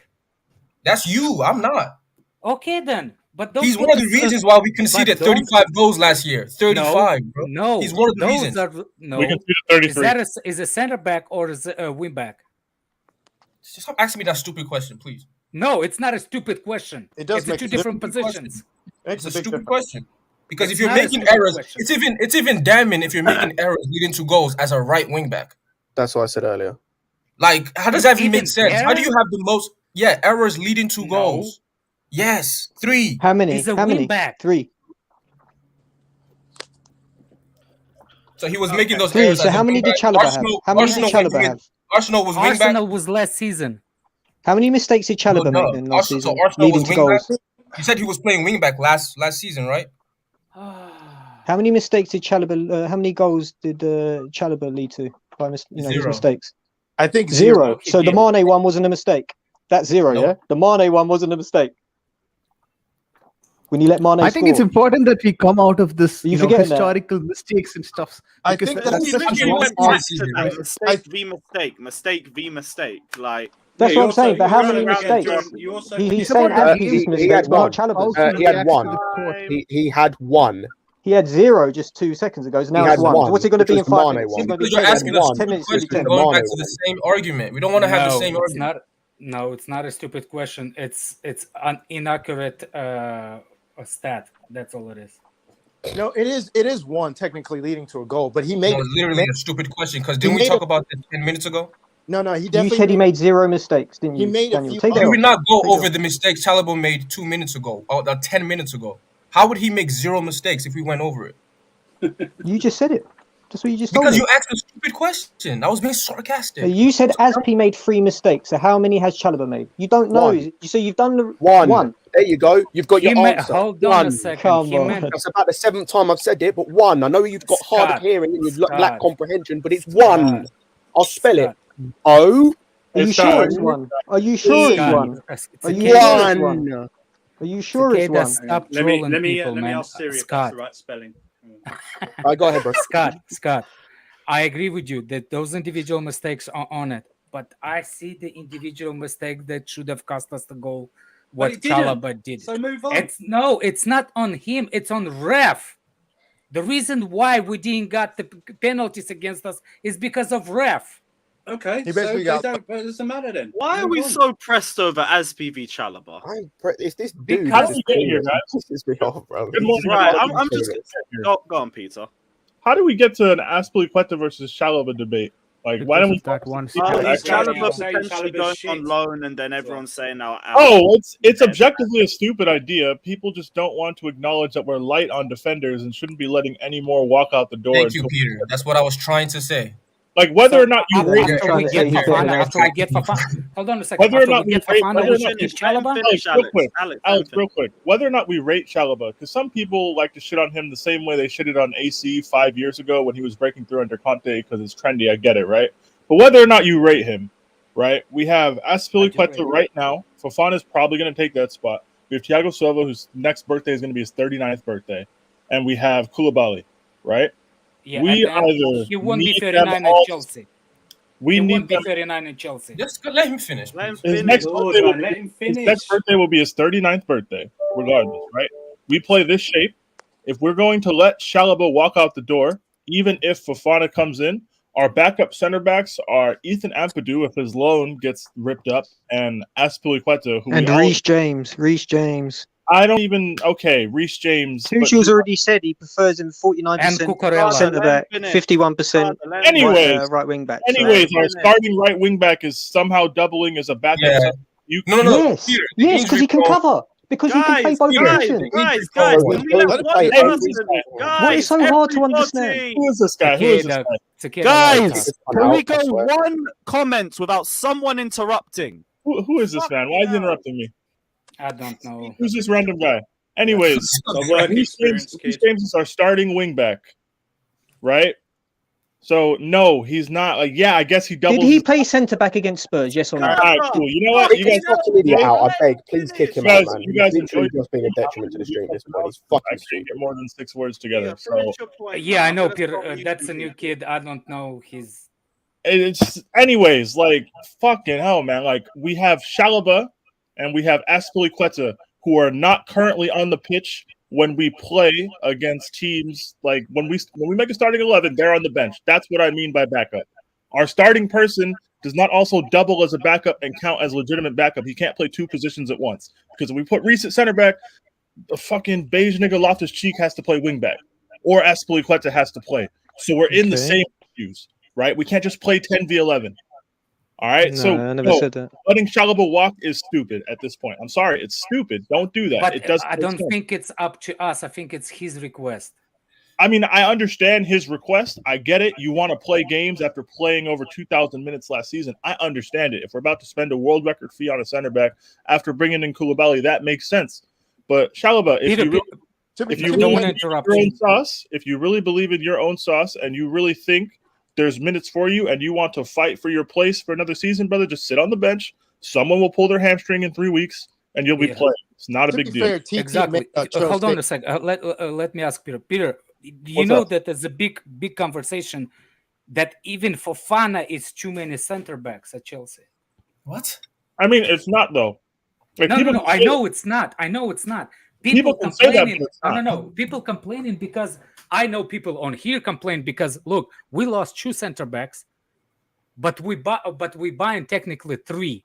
So people are complaining, saying that it's already too many center backs. We haven't bought 3. What are you talking about? We've lost 2 center backs.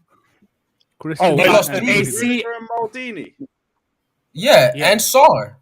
And now Well, Chalobah. So our 2 backups from last year, the backups that weren't the backups that weren't good enough, but our 2 backups from last year, we're losing them too. Meaning we're losing 4 center I backs. understand what you're saying. That So played I'm for us okay and with contributed Chalobah last year. staying.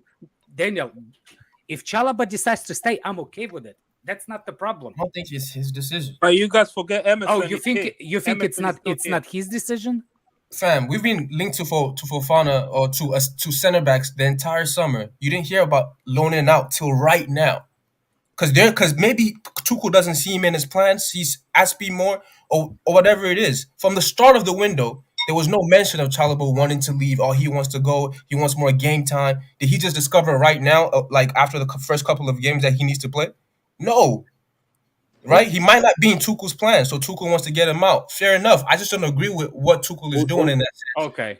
Also, can I just point out? Okay, as well, now I understand because I thought you compare them and why the decision is made. If the decision is made based on what you're saying that like he's forcing him out, maybe he will. No, because like if he wanted to go out, you've heard everything about all these youth guys, the ones who want to go out from the start of the window. Okay, I see what you're saying, Daniel. That's what I understood from you. Just listen to me. What I understood from you. By that, you first of all, you didn't say nothing. You just asked to put the stat, and what the stat says is Chalobah better than Azpilicueta. And what I understood, it's a decision. Which one needs to stay? Which one needs to go? And for me, it should be both staying because, like you said, the defense is not have a spine to it. Out of 2, both of them can stay. But the way I understood you, the way you put the stat, and the way you said, it's like you blaming Azpilicueta, you blaming Tuchel for keeping Azpilicueta and get rid of Tuchel. That's my view. No, that is exactly what I'm doing. I'm blaming him for keeping okay, Azpilicueta and getting rid of Chalobah. I don't think that's smart. Okay, I see. Now you're contradicting yourself because you said that we are okay. You said not you, but Peter said that we need more center backs, and you agree to it. So how you can compare those two versus each other, but actually needing both of them? Listen, you know exactly what I would have done. I'm not going back to it. I only mention things once most of the time, unless we keep talking about it. Okay. I'm not going back. I've said it 100 times already. What I understand from what Daniel Last saying, points before we move from this Chalobah point. Correct me if I'm wrong here, Daniel. But what I'm understanding is you don't really want to get rid of either of them. But if you had to get rid of one of them, Azpi should be the one going. Is that right? Not for me. Not for me. Yes. Okay. Realistically, neither of them should be going. But if one of them has to be going, Peter, get rid of one. Which one? Why do I have to get rid of one? As a center back. As a center back, not wing back. As a center back. Why are these the parameters for the hypothetical? Like I have to. Yeah, hypothetical. Last point on Chalobah, by the way. I mean, we can't give Azpilicueta a 2-year contract and get rid of him, but that's what I would have done if I could possibly do that in this hypothetical. Okay. Because as a player versus player, I'm not talking about contract. I'm talking about player versus player. Well, I mean, we've seen. Well, I think keeping Chalobah gives us more in terms of rotational minutes. Say what you want. He played middle center back in those League Cup matches. Azpilicueta can't do that. If he plays in that back three, he's playing on the right side. We need cover for multiple positions under this current shape, unless we're just going to change our shape, which we might. I don't know. But I think having Chalobah as a body gives us more solutions than Azpilicueta right now gives us. I'm not saying I think Chalobah is a better player, but we need to help. We need to help the team as many ways as we can. It's about having adequate backup. I think Koulibaly is the one that improved on Rudiger because Koulibaly technically can play in all three positions in that center back line, which Rudiger couldn't. You see what I'm saying? And Thiago Silva can't. Now you're right. Let's end it here. Yeah, let's end it here. We've done too much. Yeah. Carling Cup game. You want to rest Thiago Silva. You want to rest Koulibaly. Right. Naval Nation says Pulisic is out. Kante is out for 7 weeks. Kova is out. Brozier is out.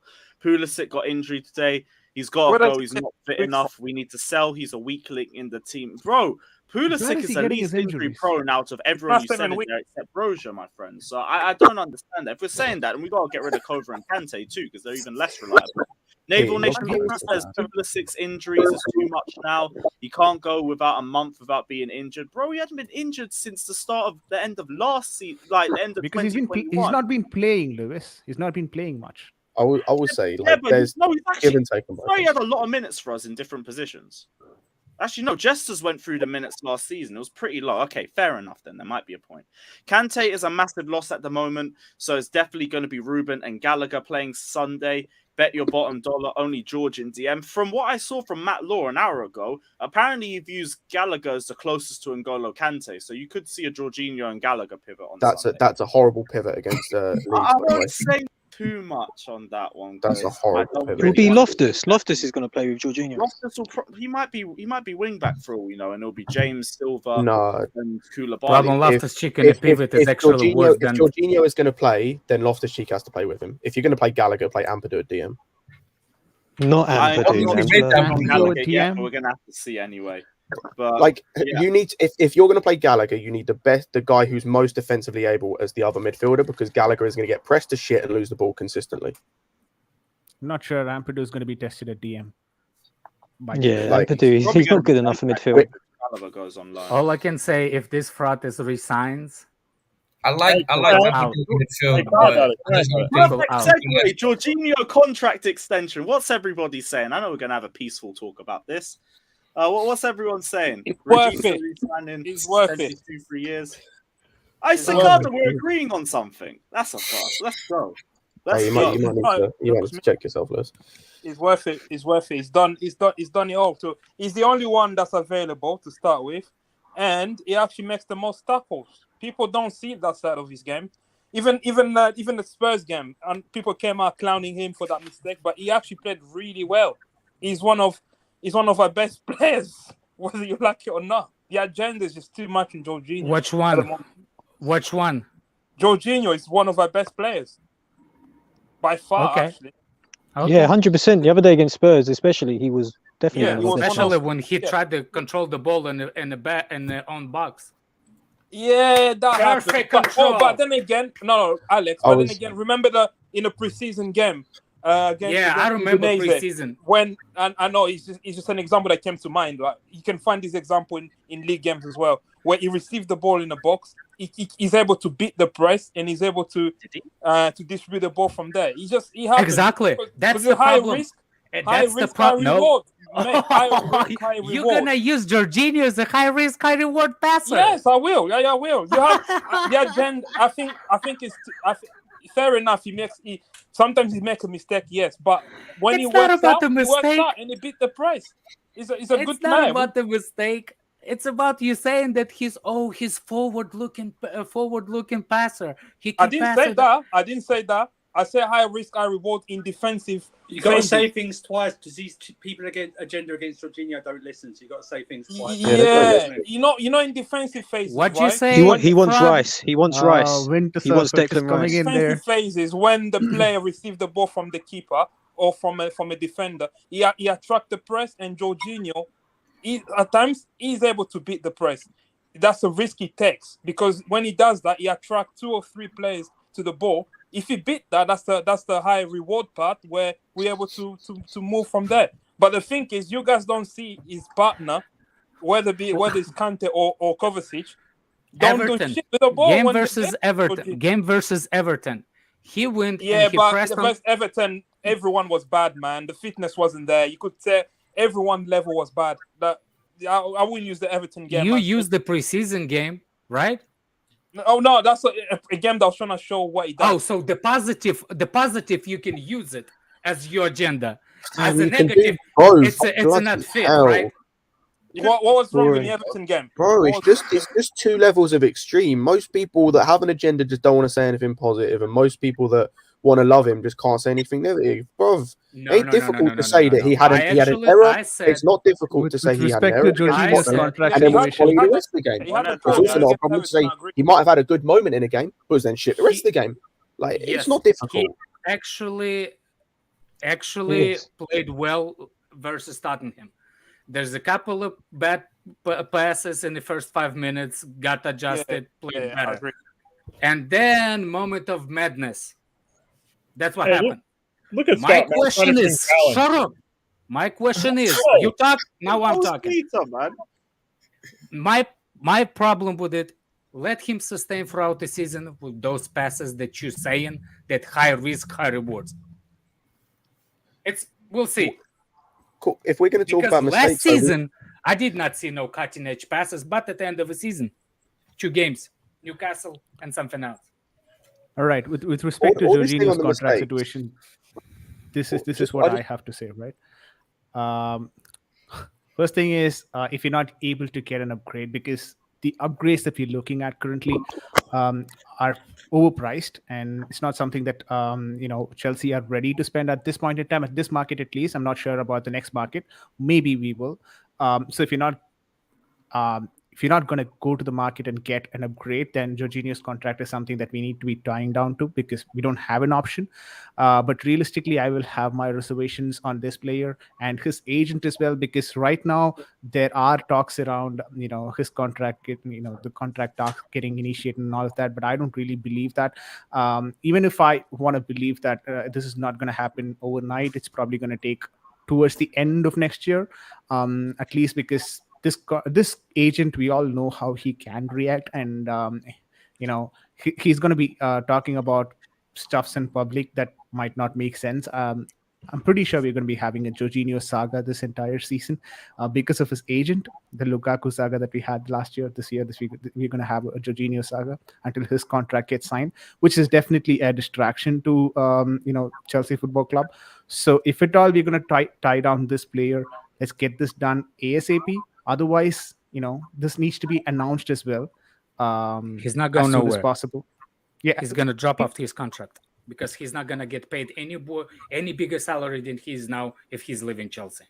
The only way he gets a raise in his salary, Yes, if the only way he will get a bigger pay if he leaves for free. But is he going to ask for more money? His final contract, though. Yes. Yeah, I do guess a potential. How much his wages a year? Like 5 mil? 150. No, 150. He's on 110 a week. 110? No, Ziyech is on 110. Yeah. He's on 150. He's on his initial contract that he signed, so yeah. I thought he was on 150. No. How much is that? 110.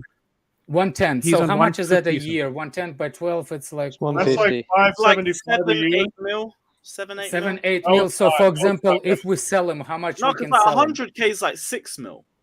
No, there's 52 weeks in a year, Lewis. Oh yeah, fair enough. Yeah. My bad. Okay, so I'll actually do the count. It's like 5.5 mil a year on 110.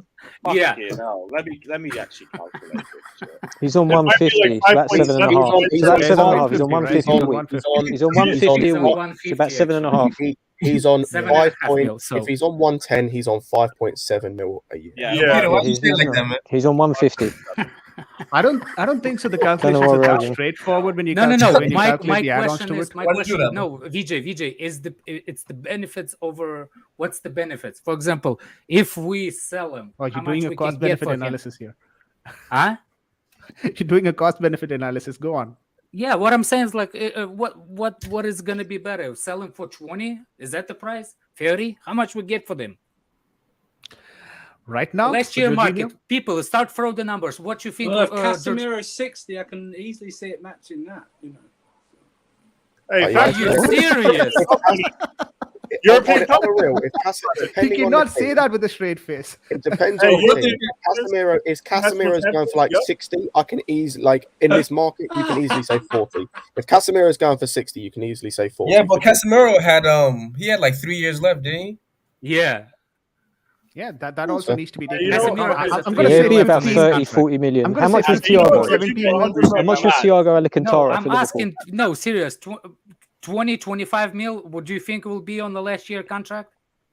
He's Yeah, not about getting that. stretched. It kind of depends on the Maybe buyer. around 30 A bit mil. of stretch, 30, right? 35 Last mil. year Yeah. contract, 31 years old.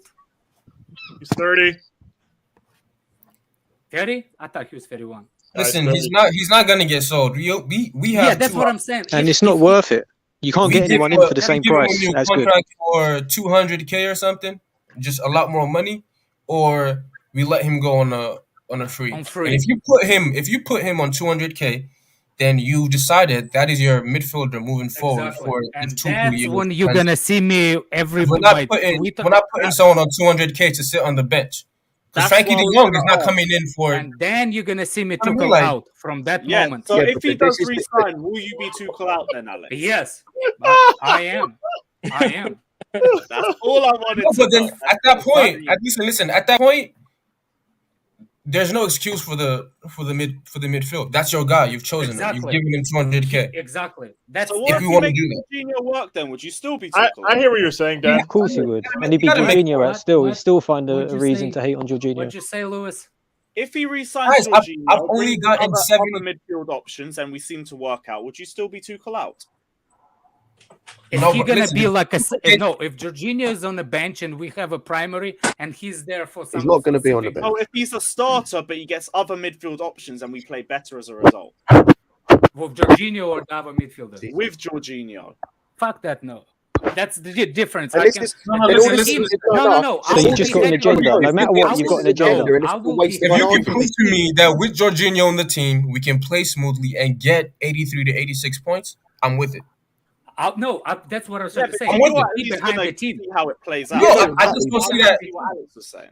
Can But I can't I keep will getting be behind 70 the something team. points. I just can't. Can I I will be reframe behind this the team. hypothetical? So, like, There's no doubt is about there it. any I'll be behind the is team. there any happy medium between what he's at now and 200,000 a week? Even is there- 150. First of all, if you get him a raise, how much contract are you gonna give him? Probably Well, a because for me personally, I think the amount. He's done more than Havertz. I think for me personally, I think the amount of years is more important than the wage. Like Exactly. signing like a 4+1 or something like that, or just a 5-year deal straight up. to me is more of a signal than giving him like 2+ a year at whatever wage he's on. Which one you will prefer, 5-year or 2+1? Here's the thing: I would prefer a 2+1 for anybody at like 30 or above in general. I would be the same for N'Golo Kante if we were to extend him. I love people talking about contract negotiations. Here's the problem. Just focus on the football, man. He does have clubs that really want him. He does have. Well, yeah, exactly. He can probably leverage like a 4-year contract if he really wanted it. Yeah, so that's the way I see it, is that we're gonna have to give him the premium of what he wants because he's on his last year and he does have teams that want him. So you have to make the choice. Do you want him to be at this club and starting for this long? You have to give it to him. Because Juve is probably gonna offer him 180K, probably a 10 million sign-in bonus. You know what I mean? Like why wouldn't he take that? Or why would he go to Inter Milan or whoever else is gonna offer him a big contract because they don't have to pay anything for him? Usually the way that these kind of deals after 30 are structured is that like they provide, a 2-year, 3-year, let's say on 150, and then it automatically gets toned down to 110, the last year of their contract. As their age increases, their wage also decreases. There is a structure that they do. It's sort of a depreciating contract. So that might also happen. That's also another option that we could, probably work with for Jorginho. But I'm just concerned about his agent, man, to be honest. Matthew Lee Benjamin, Alex, what if Jorginho plays well? I will stand up and I say, I take my L, good for Jorginho. But I will still be Tuchel out because in the long term, it's gonna hurt us in the back if he signs the contract longer. That's it. We don't know that. Yeah, exactly. So, because what you're saying is essentially, if he even if he you're going to be Tuchel out on a hypothetical, you're still going to be Tuchel out. I was going to say like that. I will be Tuchel out based on. So what you're saying is if you just want the manager to do what you want to do. So as long as he doesn't do what you want to do, then you'll be Tuchel out. Nothing because you interrupting me. That's usually how support goes, When you don't like what somebody does, withdraw yourself.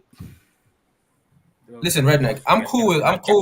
I think what Tuchel should do is have a revamp of his entire midfield and get players that he wants, younger players, fresh. Like we've had these guys for 5-6 years at this point. Like we've ran through that cycle. You know what I mean? Like you have to refresh your team, even if they were good, even if we won a couple titles, we will still have to like sell a couple of them and get fresh new like players in. Exactly. But in a situation where we've been in a rut for this long, why are we trying to extend and have this midfield for another 3-4 years? That's my problem. It doesn't make sense. That's my problem. We keep, for example, hypothetical, we keep Jorginho, and we're still not doing nothing in the midfield. That's the problem. And that's the way Tuchel sees it is Jorginho's a starter. He's the main guy, right? And so is Kante. And he sees Gallagher as Kante's replacement, and then maybe Kovacic as Jorginho's replacement. So maybe in his eyes, everything is fine. It's the midfield is good, and he has these two young guys that he can bleed in and blah blah blah. So, if anybody knows me in the chat, why Jorginho out? Because for me specifically, that's my personal view. Most important place on the team is defensive midfielder. Once and for all, that's most important player on the team. If you get the quality player, that's my opinion. If you get the quality player, that player improves your defense, and he can improve your offense without even be involved in it. Are we missing a trick on Casemiro? I hear that. Better. For me, no. It's your whole midfield. No, for me, I agree with you. But I'm a center back because I always play center back. And it's for me, if I have a confident guy that always over there for me, I can count. It's like a goalkeeper trusting the player in front of him, the defender. And that's how it goes. For me, the most important player on the team is center back. Defensive midfielder. Sorry. Defensive midfielder. Yeah, I was waiting for you. Like if our midfield was more, it's just a lot more balanced. Even if you don't have a traditional DM, if it's a lot more balanced, then I think that works. I just don't think like we have like a very balanced team right now. I think our midfield's biggest problem is fitness, man. Fitness and Which player is creativity. not fit? Which players don't fit? Not Pulisic. actually fit all the The time. two that are Pulisic, injured right like, now are Kovacic. injured all the time. Exactly. I love them, but like I just feel like the balance thing. I hear it. I think we're a little bit unbalanced, but like our problem number one is fitness. Like we're in game number 3 because of the injuries, we're bro. down to Jorginho and either Gallagher or Ruben, both of which we wouldn't want playing in any relatively ideal scenario. So it's like, this is a problem. You know, like as much as I love Conte and I'd love to see him stay at Chelsea for years to come, if you last 2 games and your hamstring goes, and we're gonna miss you for 5. Then, like, I don't know, man. I don't know what to do about that. Like, it's just hard. I'm actually more worried about what kind of contract. International break. It's not going to be back after the international break. So, that's 2 months of the season already he's out for. Give Conte a sensu bean and run him out there against Liverpool. But winner. When I said this, when we said this earlier, people, he's going to be fit. He's older. He's going to get more injured. That's just the way it goes. You don't get more fit. Spoiler He's alert, gone guys. already. Spoiler alert. This will not be the first. Oh shit! He's gone already, bro. Like, thank you. But he's gone already. Thank you, my guy. But he's already left. Carefree. Who is this guy? Oh yeah, Thank you. He's already gone. Thank you. All right, he'll use it for next time then. Carefree. If you pay another 50, we'll use that for next time. No. Guys. He's already done it, so we'll use that for the next one. We won't ask. Cool. Sweet. All right. Okay. Fair enough. Appreciate that. But thank you. But we'll use it for the next stream. Appreciate Thank you. If you guys want to remove me, just Venmo me directly, and I'll remove myself. I got Hey, it. key man, why didn't you drop $150 to remove Daniel if you wouldn't know? But I've been waiting for this. Nobody does it. Hey, respect Daniel, man. Thing, like, I've seen people chatting shit about me, Peter, Daniel. Like, paid £100. They don't hate me If enough. not, shut the fuck up. Hey, Sit the down. money and the guy is gone. All right, we got a few. They love super to hate chats you, in Daniel. here. That's what they love. Let me go through these super chats. Yeah, Carefree, big up yourself. The satellite headphones. What's up, people? Right. Naval Nation. One sec, guys. Naval Nation says Sunday is going to be a struggle. I'm a little worried of who you replace and put in. I'm curious, but it depends on the formation now. I'm now worried a little. I can't lie. By the way, it's Leeds United. We absolutely We're gonna pump them, man. Come on, man. I'll say I'm not worried about losing or anything. Gallagher. For me, it should be Loftus-Cheek and Jorginho. Like, Gallagher shouldn't be playing in this game. Leeds are going to press the shit out of us, and he's not press resistant enough. And then you've got the issue of Jorginho being in constant transition all the time, and we know how that goes more often than not. So that's Gallagher and Jorginho is a recipe for disaster against Leeds. If we're playing anyone else, then fair enough. Sounds like No, but if Tuchel does see Gallagher as Conte's replacement, then he might. I think he's gonna start him. Oh, he probably will. Because Gallagher's work rate will be integral opposite from for Scott. the I want Gallagher play with Jorginho because first of all, I haven't seen them two play. Gallagher can win the ball. He just can't keep it. Yeah, I haven't seen. Him. But that's what I mean. We're playing against arguably, like, we're playing against a heavily pressing team. Like, this is the way. Almost got relegated last season. Fucking aim. Cool. I'm talking about how they play. I'm not talking about where they finish. They are a heavily pressing team. Can I offer a solution? They don't even have Bamford now. No. It was actually Ayling is out. It was going to be similar to what we did last week with putting Ruben and Verding into midfield and giving us other options. Like, yes, Azpilicueta wouldn't play again, but we all acknowledge Gallagher with his back to pressure and building in those first couple phases. That's not what he's good at, really. But like Dan said, if Tuchel does see him as Conte's replacement or alternative in this squad, however we feel about that, if he feels that way, it would make sense to play him. I hear Scott's point about Leeds initiating pressure high, so you don't want to throw Gallagher into that situation without any sort of alternatives. But having Ruben on that side as wingback and having Reece at center back with Thiago Silva and Koulibaly, who are all good with the ball to their feet, it opens up the possibility of kind of going to a forward possession and being able to play through them and overload them. Because when we played them last year, it was like Jorginho and Kovacic until Dan James tried to kill Kovacic. And then I don't remember who came on. I think it was Ruben. Like, we were already like 2-0 up at that time, so it didn't really matter. But no, definitely, man. Like, it's First weird. of all, situation, but we should be able to win regardless. These are our sons, man. Like Matthew Lee Benjamin's comment says it all. Actually, I've got to go through the super chats before I do that. Guyan says, "Is it okay if Jorginho joins a rival? Yes or no?" Fuck that. Fuck that for a laugh. We ain't last place I want to see him go to another club in England. I am good, but appreciate the donation. Of course you do. Appreciate the donation. Cameron says, with Kova and Kante out for some weeks, do we now need to get a midfielder?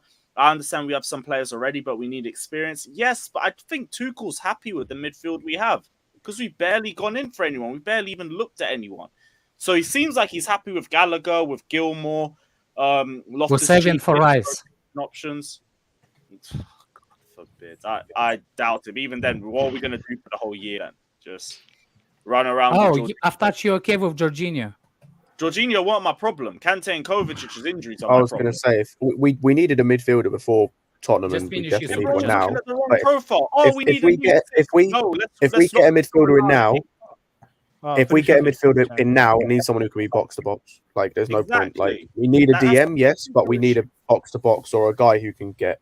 Yeah, who can replace Kante or Kovacic more than anything. Last two super chats. Naval Nation says Sunday is going to be a struggle. I'm a little worried who you replace and put it. Oh no, this is the other super chat. Wrong one. Last one. Naval Nation says, can you see us play 4-3-3? Again, appreciate all the donations. Maybe we play a 4-3-3 in possession, but we're going to start with 3 at the back. And Jorginho would be better in a 4-3-3.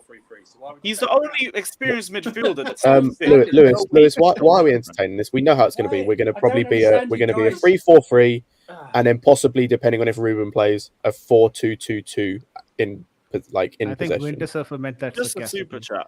I think Casemiro could have done a trick for us. Our midfield crisis dictates that Jorginho is number 1 on that team sheet.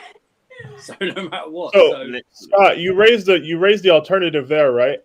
Do you think in the 4-2-2 on the ball, you would see Ruben kind of setting up deeper with Jorginho and maybe Gallagher shuffled out wide? Do you think we could see that? Because I think we could see that. Maybe, but then how would that? I can't work out in my head. I can't. Like Gallagher plays. How would we feasibly do that? I don't know. Yeah, no, like I can't picture that. That's not to say it won't work. I just can't physically picture how that. I'm not saying he's going to be playing right mid, like off the ball and stuff. Like I'm just saying from like goal kicks and stuff per se. Maybe you see Ruben tucking in and like Gallagher playing wider because. For whatever, however you feel about, but yeah, I can't picture it personally. We know. Kaikeda, speak. Go on, Kaikeda. Speak. Yeah, we know. Ruben is now a right back, so stop it. Right wing back. He's no longer a midfielder. So stop with this. He's gonna play midfield. When is the last time you saw him play midfield? Sunday.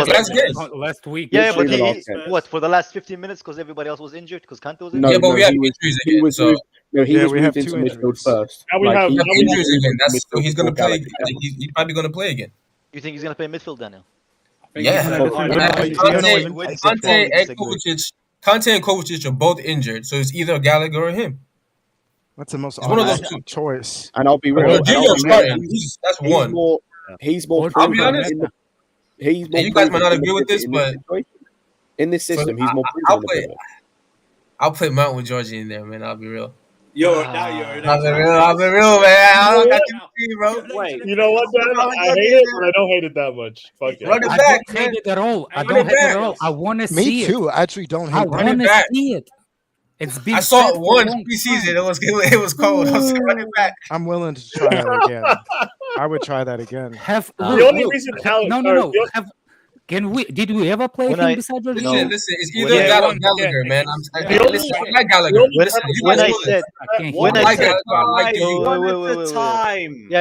me tell me if we ever played Mount beside Jorginho. Yes, against Brighton and Tuchel's first season when we drew 0-0 at Stamford Bridge. Let me. Can I Kovacic are both injured. When I said I want more counterattacks, I didn't say against us. I want us to do the counterattacks. You know, that's I don't want that. They didn't even lose the ball. Go look back at the stats, man. How you can counterattack when you have a possession?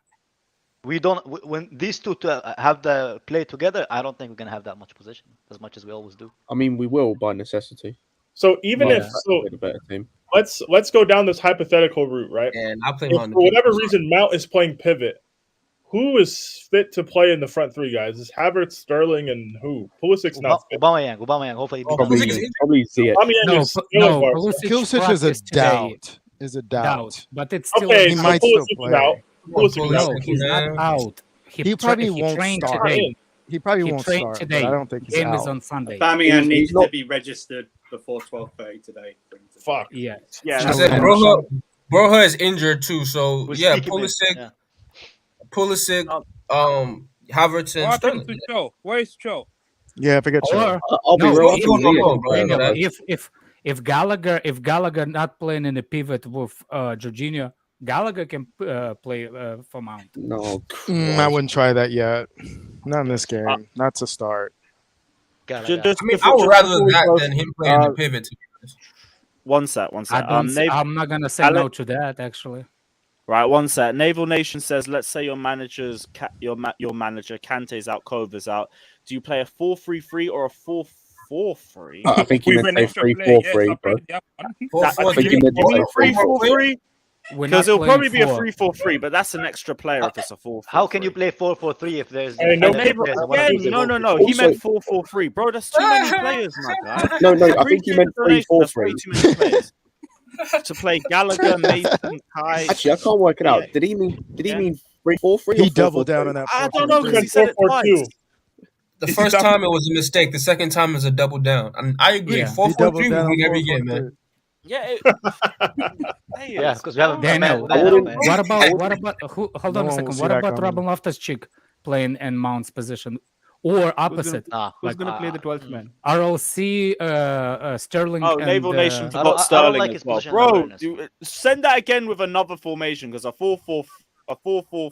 What was it? 4-4-3. 4-4-3. We're playing 4-5-2 all the time. I'll do a 3-5-2. We're playing 4-5-2. 3-5-2. Sorry. I'll just tweak it a little bit. Have a 3-5-2 and have Jorginho, Ruben, and Mount in the midfield. Okay, so we meant 4-4-2 with Gallagher, Mason, Kai, and Ziyech. We're playing a 4-4-4. That's what we're doing. Hey, Broja's not out, then Broja for Kai. We're not playing 4 at the back. We're playing 3 at the back. Yeah, forget about the 4. Ignore him, bro. Broja is injured. Appreciate the donations anyway. Thank you for that, but I'm very confused, my friend. What I'm saying, it's gonna be a 3-5-2, right? It's going to be a 3-4. If we're talking how it starts, it's a 3-4-3. And how it ends. Yeah, base formation will be 3-4-3. Base formation. We're doing all this. Can I just say we're doing all this mental like gymnastics, bro? It's going to be a 3-4-3. The only question is who starts in the pivot. It's going to be Mount, Sterling, and Havertz up front. Probably, yeah. It's probably going to be one of James or Loftus-Cheek at wing back, and then it will be 2 of Jorginho, Gallagher, and Loftus-Cheek in the midfield. We're doing all this mental arithmetic trying to work out who's starting. No. I feel like I know who's starting. I just said I think I would. He could make it a midfield 3 instead, and just have Sterling and Havertz up top. I'm gonna make a suggestion, but it's not even. That's what I was saying. What I think will happen is we'll start a 3-4-3, and then we'll move. Will probably happen what happened in the Tottenham game. Mount will just start to drop back when he needs to. But then we go. You'll have to shift things around even more. You just drop back and just be in that role. I think Mount is actually really good against Spurs when he's at the deep. I love the way he's spreading the ball wide. The what? You mean Leeds or Spurs? I like the way he played against Spurs. How is that even possible? You were talking about Sunday. My bad. No, he likes Leeds. That's one of his favorite teams. He's saying just in general. Yeah. In general, I like Mount how he plays in a deeper role because he spreads the ball quick. He looks for the wing backs before anybody else. And he knows he has a wing back now that's going to actually be there. He was good last game. He was pretty fluid. Yeah. Oh man. What I'm saying is like if you like this Cucurella guy, man. Don't get your hair pulled again, though. You can. I love him, man. Did you see?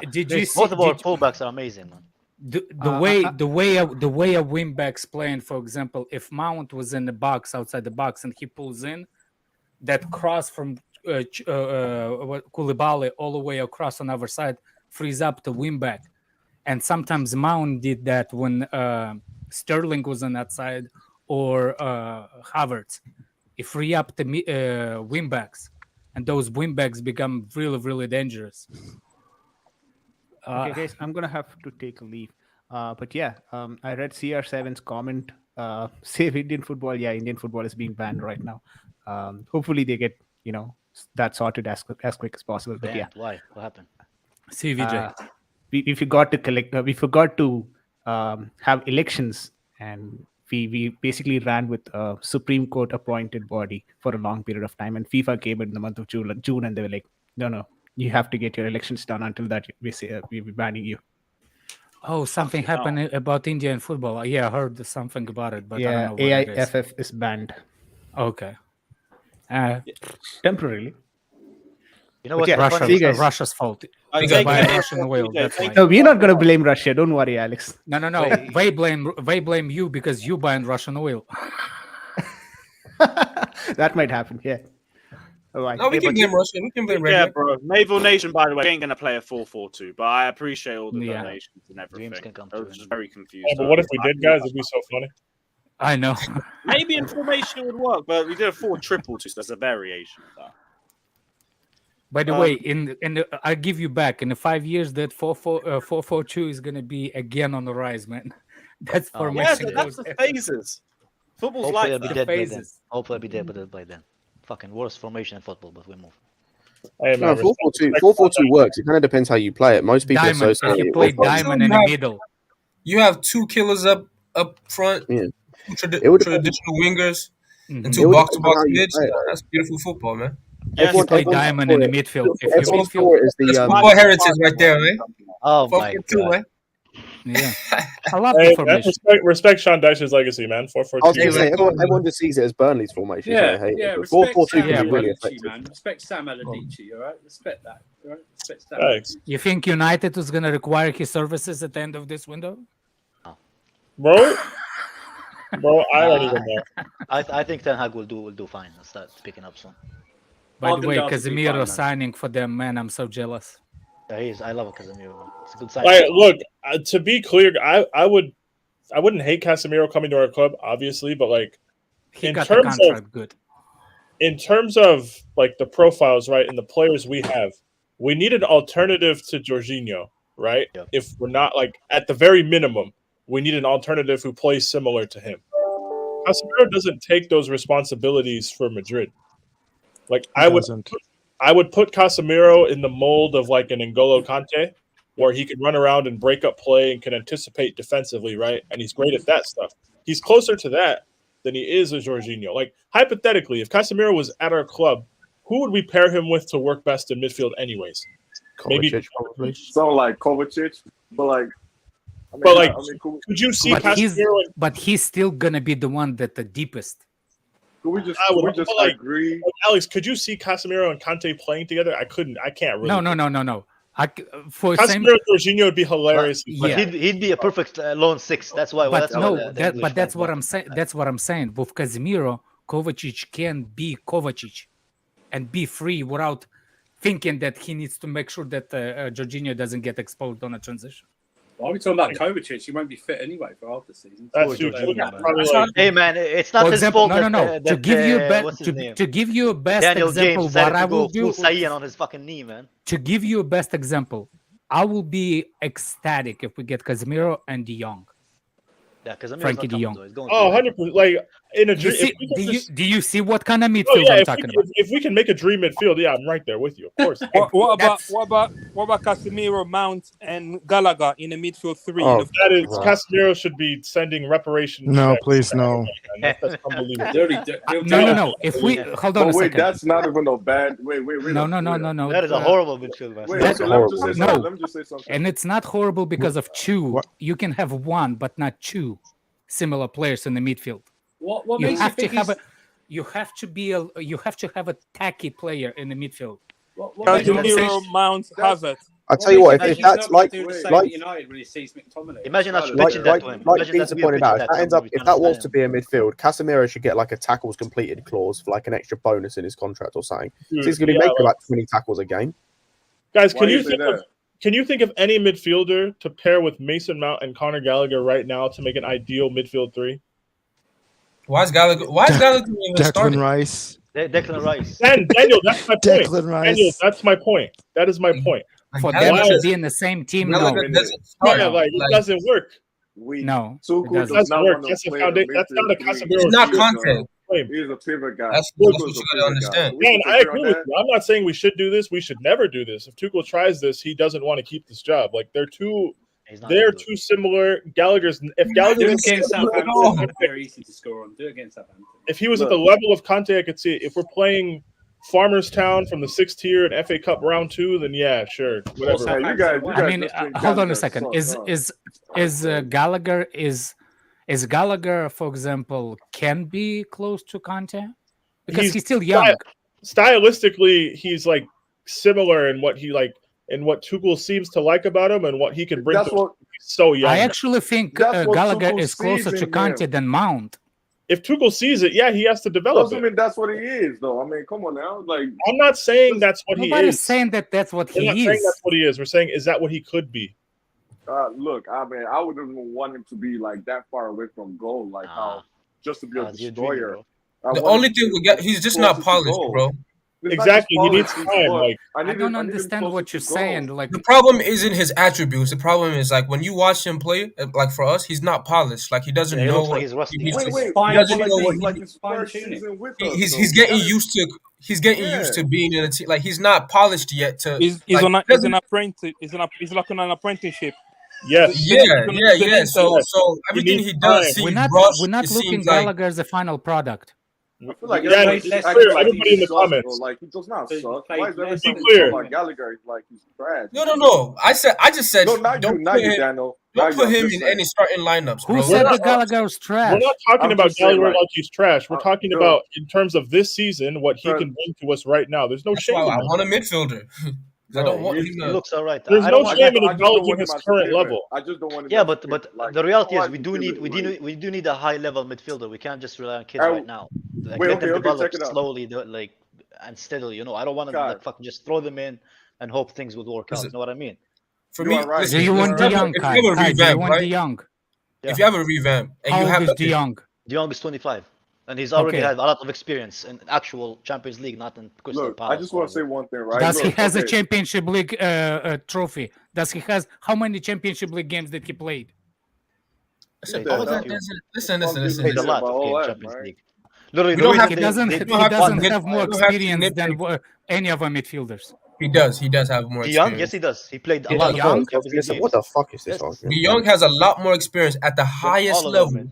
He played in Barcelona, in Ajax as well, one of the best Ajax team. I would say he has a higher level than Gallagher, 100%. Yeah, Gallagher, yes, but that's not what I'm talking about. But that's the person who's going to start. No. He was talking about any of our midfielders. Kai said again. He said, not any of, like, what are we talking about? I said the young players that we have. He has more experience than them at 25. And it's not a lie. It's true. Wait, but like, okay, is Mount? He has more experience than Mount? In Champions League, yes, he does have more experience than Mount. I was going to say, if we're talking at the top level, then it's debatable. Like, I'm not going to say yes or no either way. When did Barcelona became like a best of thing? Barcelona has been relevant in the last 5 years.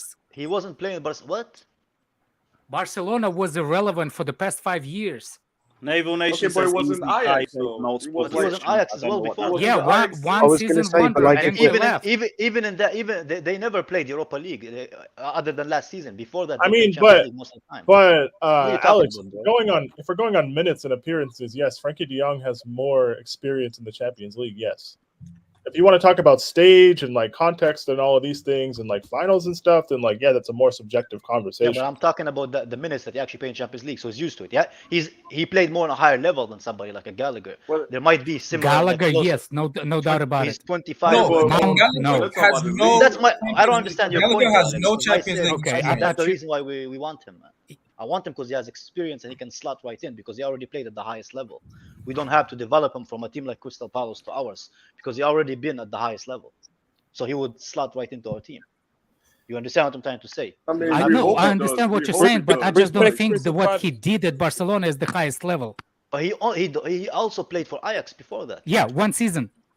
I mean, that being said, he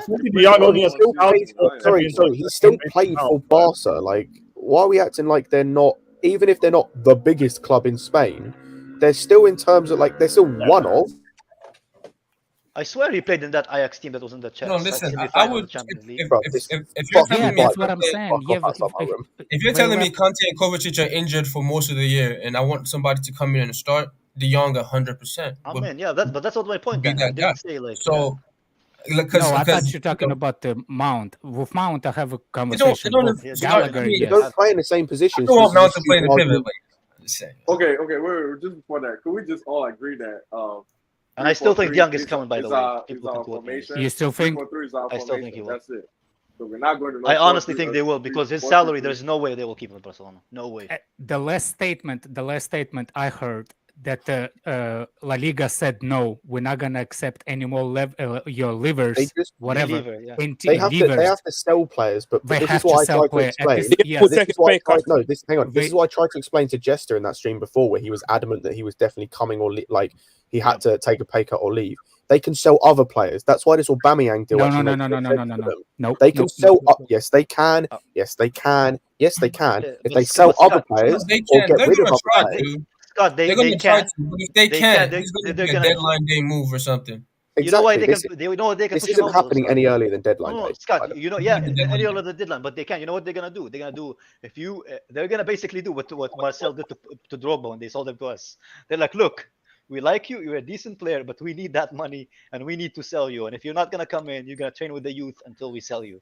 Okay. They're gonna say Alex Scott, before you say Naval Nation says Easy Kai plays multiple positions. I think he's talking about Frankie de Jong in that one, but I just wanted to give that Yeah, one to you. my thing about La Liga is the reason you said they can sell a lot of players.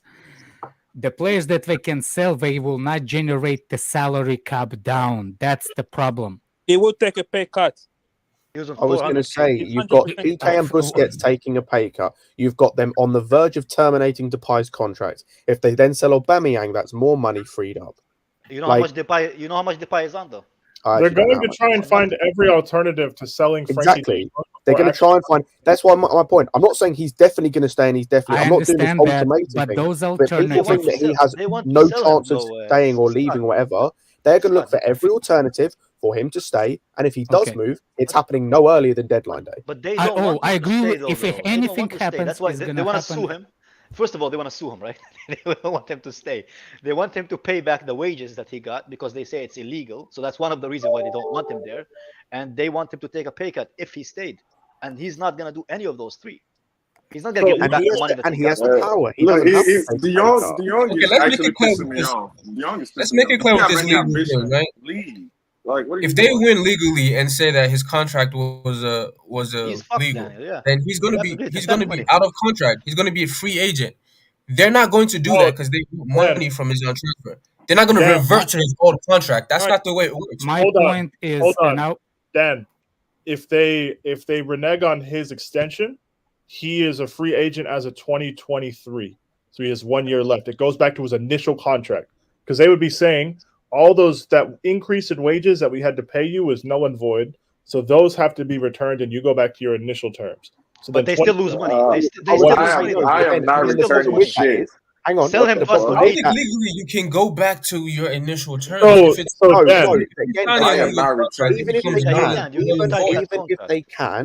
Even if they can do that, they then need to sell him because otherwise, if you don't sell him by the end of this window, he's leaving on a free in January. Yes, exactly. Why would they do that? Why would they do that? No, but that's my point. Even if they're not going to sue him.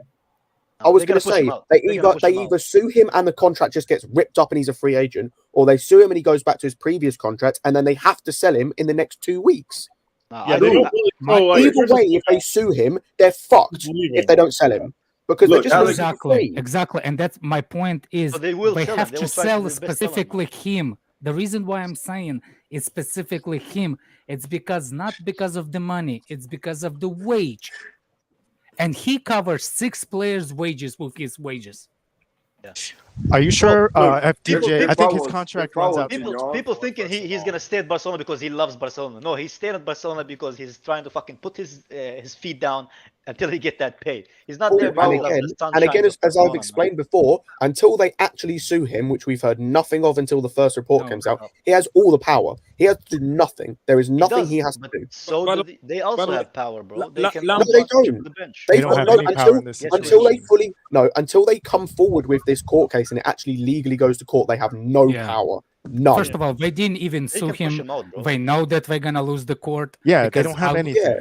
They don't have anything. I actually looked at the guy. The reason why the other guy got sued, and it was specific on only one circumstances. He's arrested because of Neymar situation. It was nothing to do with the other contract. They pay his parents. Yes. Oh, by the way, it's about the taxes when they play they bought the deal with the Neymar. It's about taxes. Doesn't have nothing to do with and also the contract is not their issue. The contract is not his issue. Man. It's not his issue. It's not his problem that they signed it. Exactly. This is my point. Is he has all the power. He can wait this out.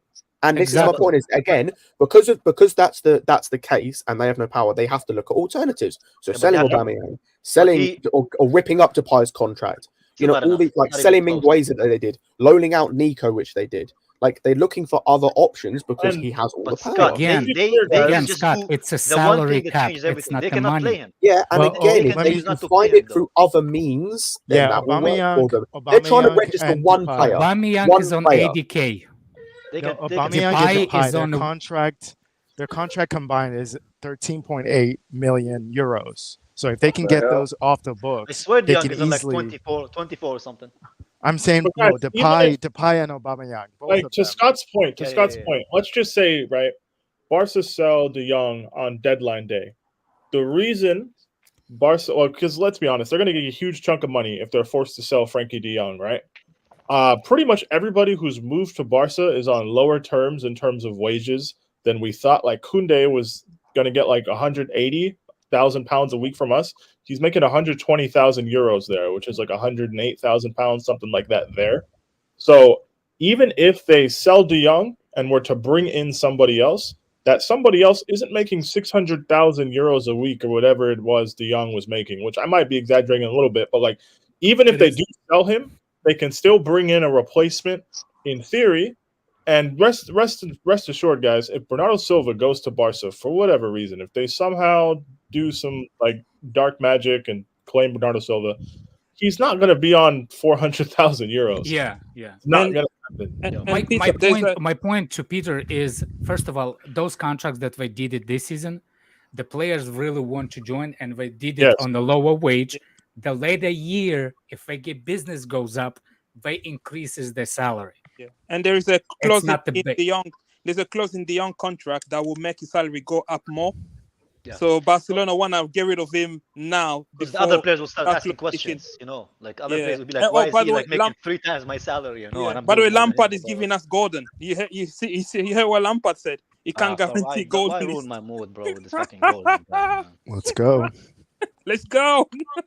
Naval Nation says, say we do get Aubameyang, we can let go of Ziyech so Sterling can play on the wings and Aubameyang up top. It would work. No. Unless Ziyech looks likely to be leaving anyway. In fact, all Gordon is replacing Ziyech. Gordon so is for every 2 players, we replace them with one attacker. Well, Gordon. This is why I think Pulisic stays, because there's already too much to get rid of. Gordon is coming. Pulisic gonna leave. What is Gordon? What is that? Is that some kind of English spice? What is that? He's actually a sick player. Don't watch I don't know who that is, man. Is he actually good? Scott knows. Jimmy, by the way, Peter is watch Everton this weekend. Bro, Peter's got no chill. Kai, watch Everton Nottingham Forest this weekend. Watch him. Hey, man, we're gonna have this conversation. We're gonna have it. Let's go there. Bro, first of all, he plays for Everton. They almost got relegated, bro, and I don't remember any of their players excelling last season. Watch people the gonna game tell me, weekend, oh yeah, this guy is amazing. They're lying. Oh, we have another super chat. Big up Naval Nation again. You are really helping the chat out. Much appreciated. Milan want a winger. Okay, cool. See you soon. Chelsea just bought Aubameyang. Now you switch with Sterling and Ober up top, and Kai in the middle finally as a cam. So you fill them gaps. They just bought. I don't know whether he's a winger, but they just bought an attacker like a couple of weeks ago. They're not. Yeah, I in need don't of think another Ziyech attacker. is going to AC Milan either. I think that deal's fallen through. But It's you're 'cause thinking of a they signed 4-2-3-1 formation, I think, because yeah. you're They talking needed about someone Aubameyang, Sterling, Aubameyang, and Kai. Okay, as a free. Okay, that works. I wouldn't mind seeing that. One of Kai or Mount, Aubameyang, and Sterling, and we're all good. Mount is benching Aubameyang. Wait, what? Mount is benching Aubameyang. Peter, who you beefing in? Yeah, that. Bro, somebody said I'm not black, so we're going there. Just leave it. I'm just cracking up reading the comments. We're not doing this. What about Lewis, bro? What about Daniel, man? Come on, bro. Oh, let me guess. I only look 99% black. There's still the 0.01 I need to sort out, but it's just all good. Hey, man, that's more than me. I got 4% apparently. I don't know why we have to explain this, but Peter is black. Like, I didn't think that was like in question, but yeah, I didn't think we actually had to go into depth of it. But if people ask, I'm sure we can. I always wondered. So Deshaun Watson got the 11 game suspension now.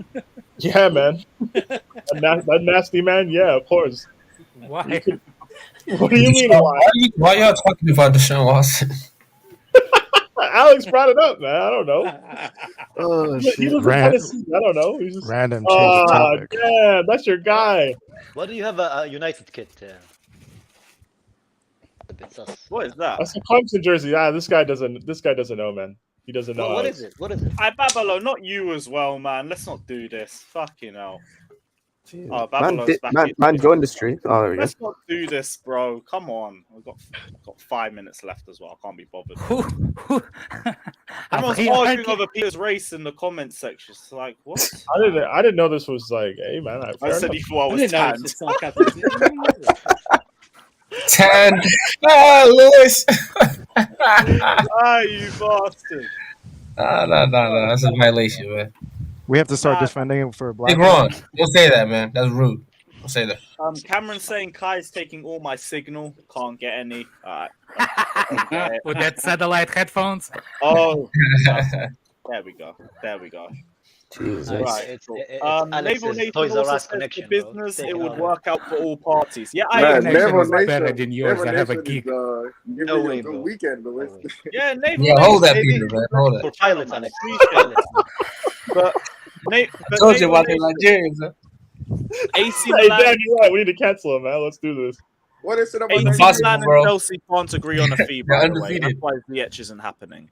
So, we gotta find another club for it. Yeah, Big Ron, it's all love. I get it's a joke. I'm not even fussed by it. Big Ron. I can take jokes. It's all good. But yeah, Naval Nation, AC Milan and Ziyech isn't happening. They can't afford what we want for him. Broke. And again, like I said, the need for him is considerably less because they signed that other dude.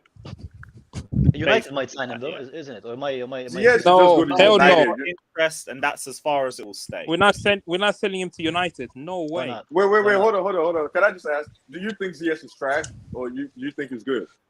I think he's alright. It doesn't matter. It doesn't matter even if he's trash. I'm not sending anything to United.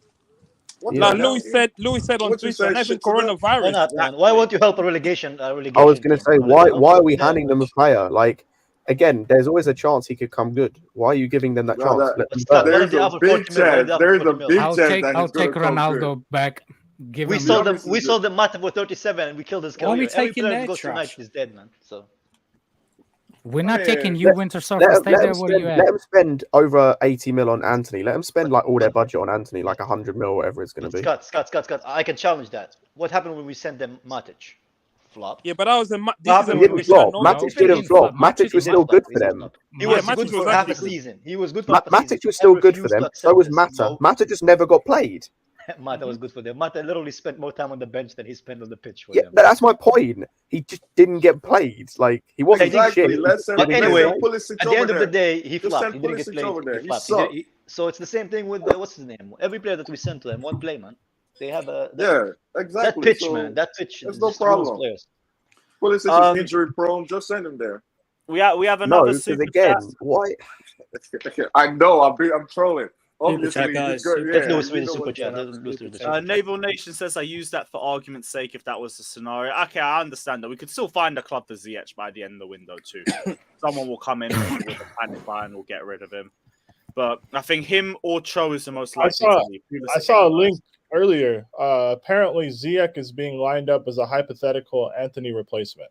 I did see that. I can see that. But it sounded like a rumor as opposed to like actual interest. Look, man, like go back to replace the guy who wants to replace I'll you. cling to some sort of hope. Like they can give us like 20 million euros or whatever. Am I the only Chelsea guy who would love Anthony at Chelsea? I'm taking Anthony, just not for 80 No, but Anthony hasn't beat Mason Mount's goal tally in Eredivisie. A man was 18-year-old. Go figure. It's not just about goals he's going to bring though. Like, I like what I see from him. I'd like what I see He's a from really Anthony. good player, but we need I goals. would like him, Yeah. but again, not for 80 mil. That's just mad. Yeah. Is he better than Ziyech?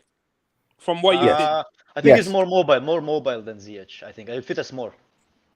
And he's technically in terms of his ability to beat a man on a dribble, in terms of to create something out of nothing, yes. I think he's a very good player. I saw Ziyech do the same things. I'm not buying anyone straight up here. Yeah, but Ziyech is slow as shit. Daddy How did Ziyech make it crosses as a the winger, ball. bro? He's not even fast. What? saw him beat- I saw him No, beat don't say Man that. He's a wing. You don't got to be fast to be a very good winger, bro. I'm not Like, taking don't anyone just- straight out of Eredivisie. like, I'd rather them go Come somewhere on now, else. Ziyech made it as a winger because I swear Saliba beat a man as well, but it was a different kind of beating, you know. But Ziyech is technically gifted. I mean, Pause. he's not just playing as a winger. Oh my gosh. Super pause. Super pause. Okay, with that, we're gonna wrap No, you up. can't end it on that, Lewis. You can't. end it. You have to end it We on a would positive have note. ended it on a lot worse than that, right? No, you have to end it on that. End it on that, man. That's Big it. up We gotta fight. everyone. We gotta It fight has each been other. carnage. That's As sick. always, you do love to see on this stream. Big up everyone that's locked Good in. Lord. Carefree. By the way, we are going to save that donation for the next time Cicada's on stream. Oh, So thank fuck your money that. hasn't been wasted. Big up Sakai. everyone that's locked in. Smash the like and subscribe button as always. We'll be back tomorrow, same time, same place. We'll delve more into the Ziyech situation as well, and we're going to preview the Leeds v Chelsea match. So yeah, check it out, like and subscribe, and as always, up the fucking Chelsea. Let's go. Let's have a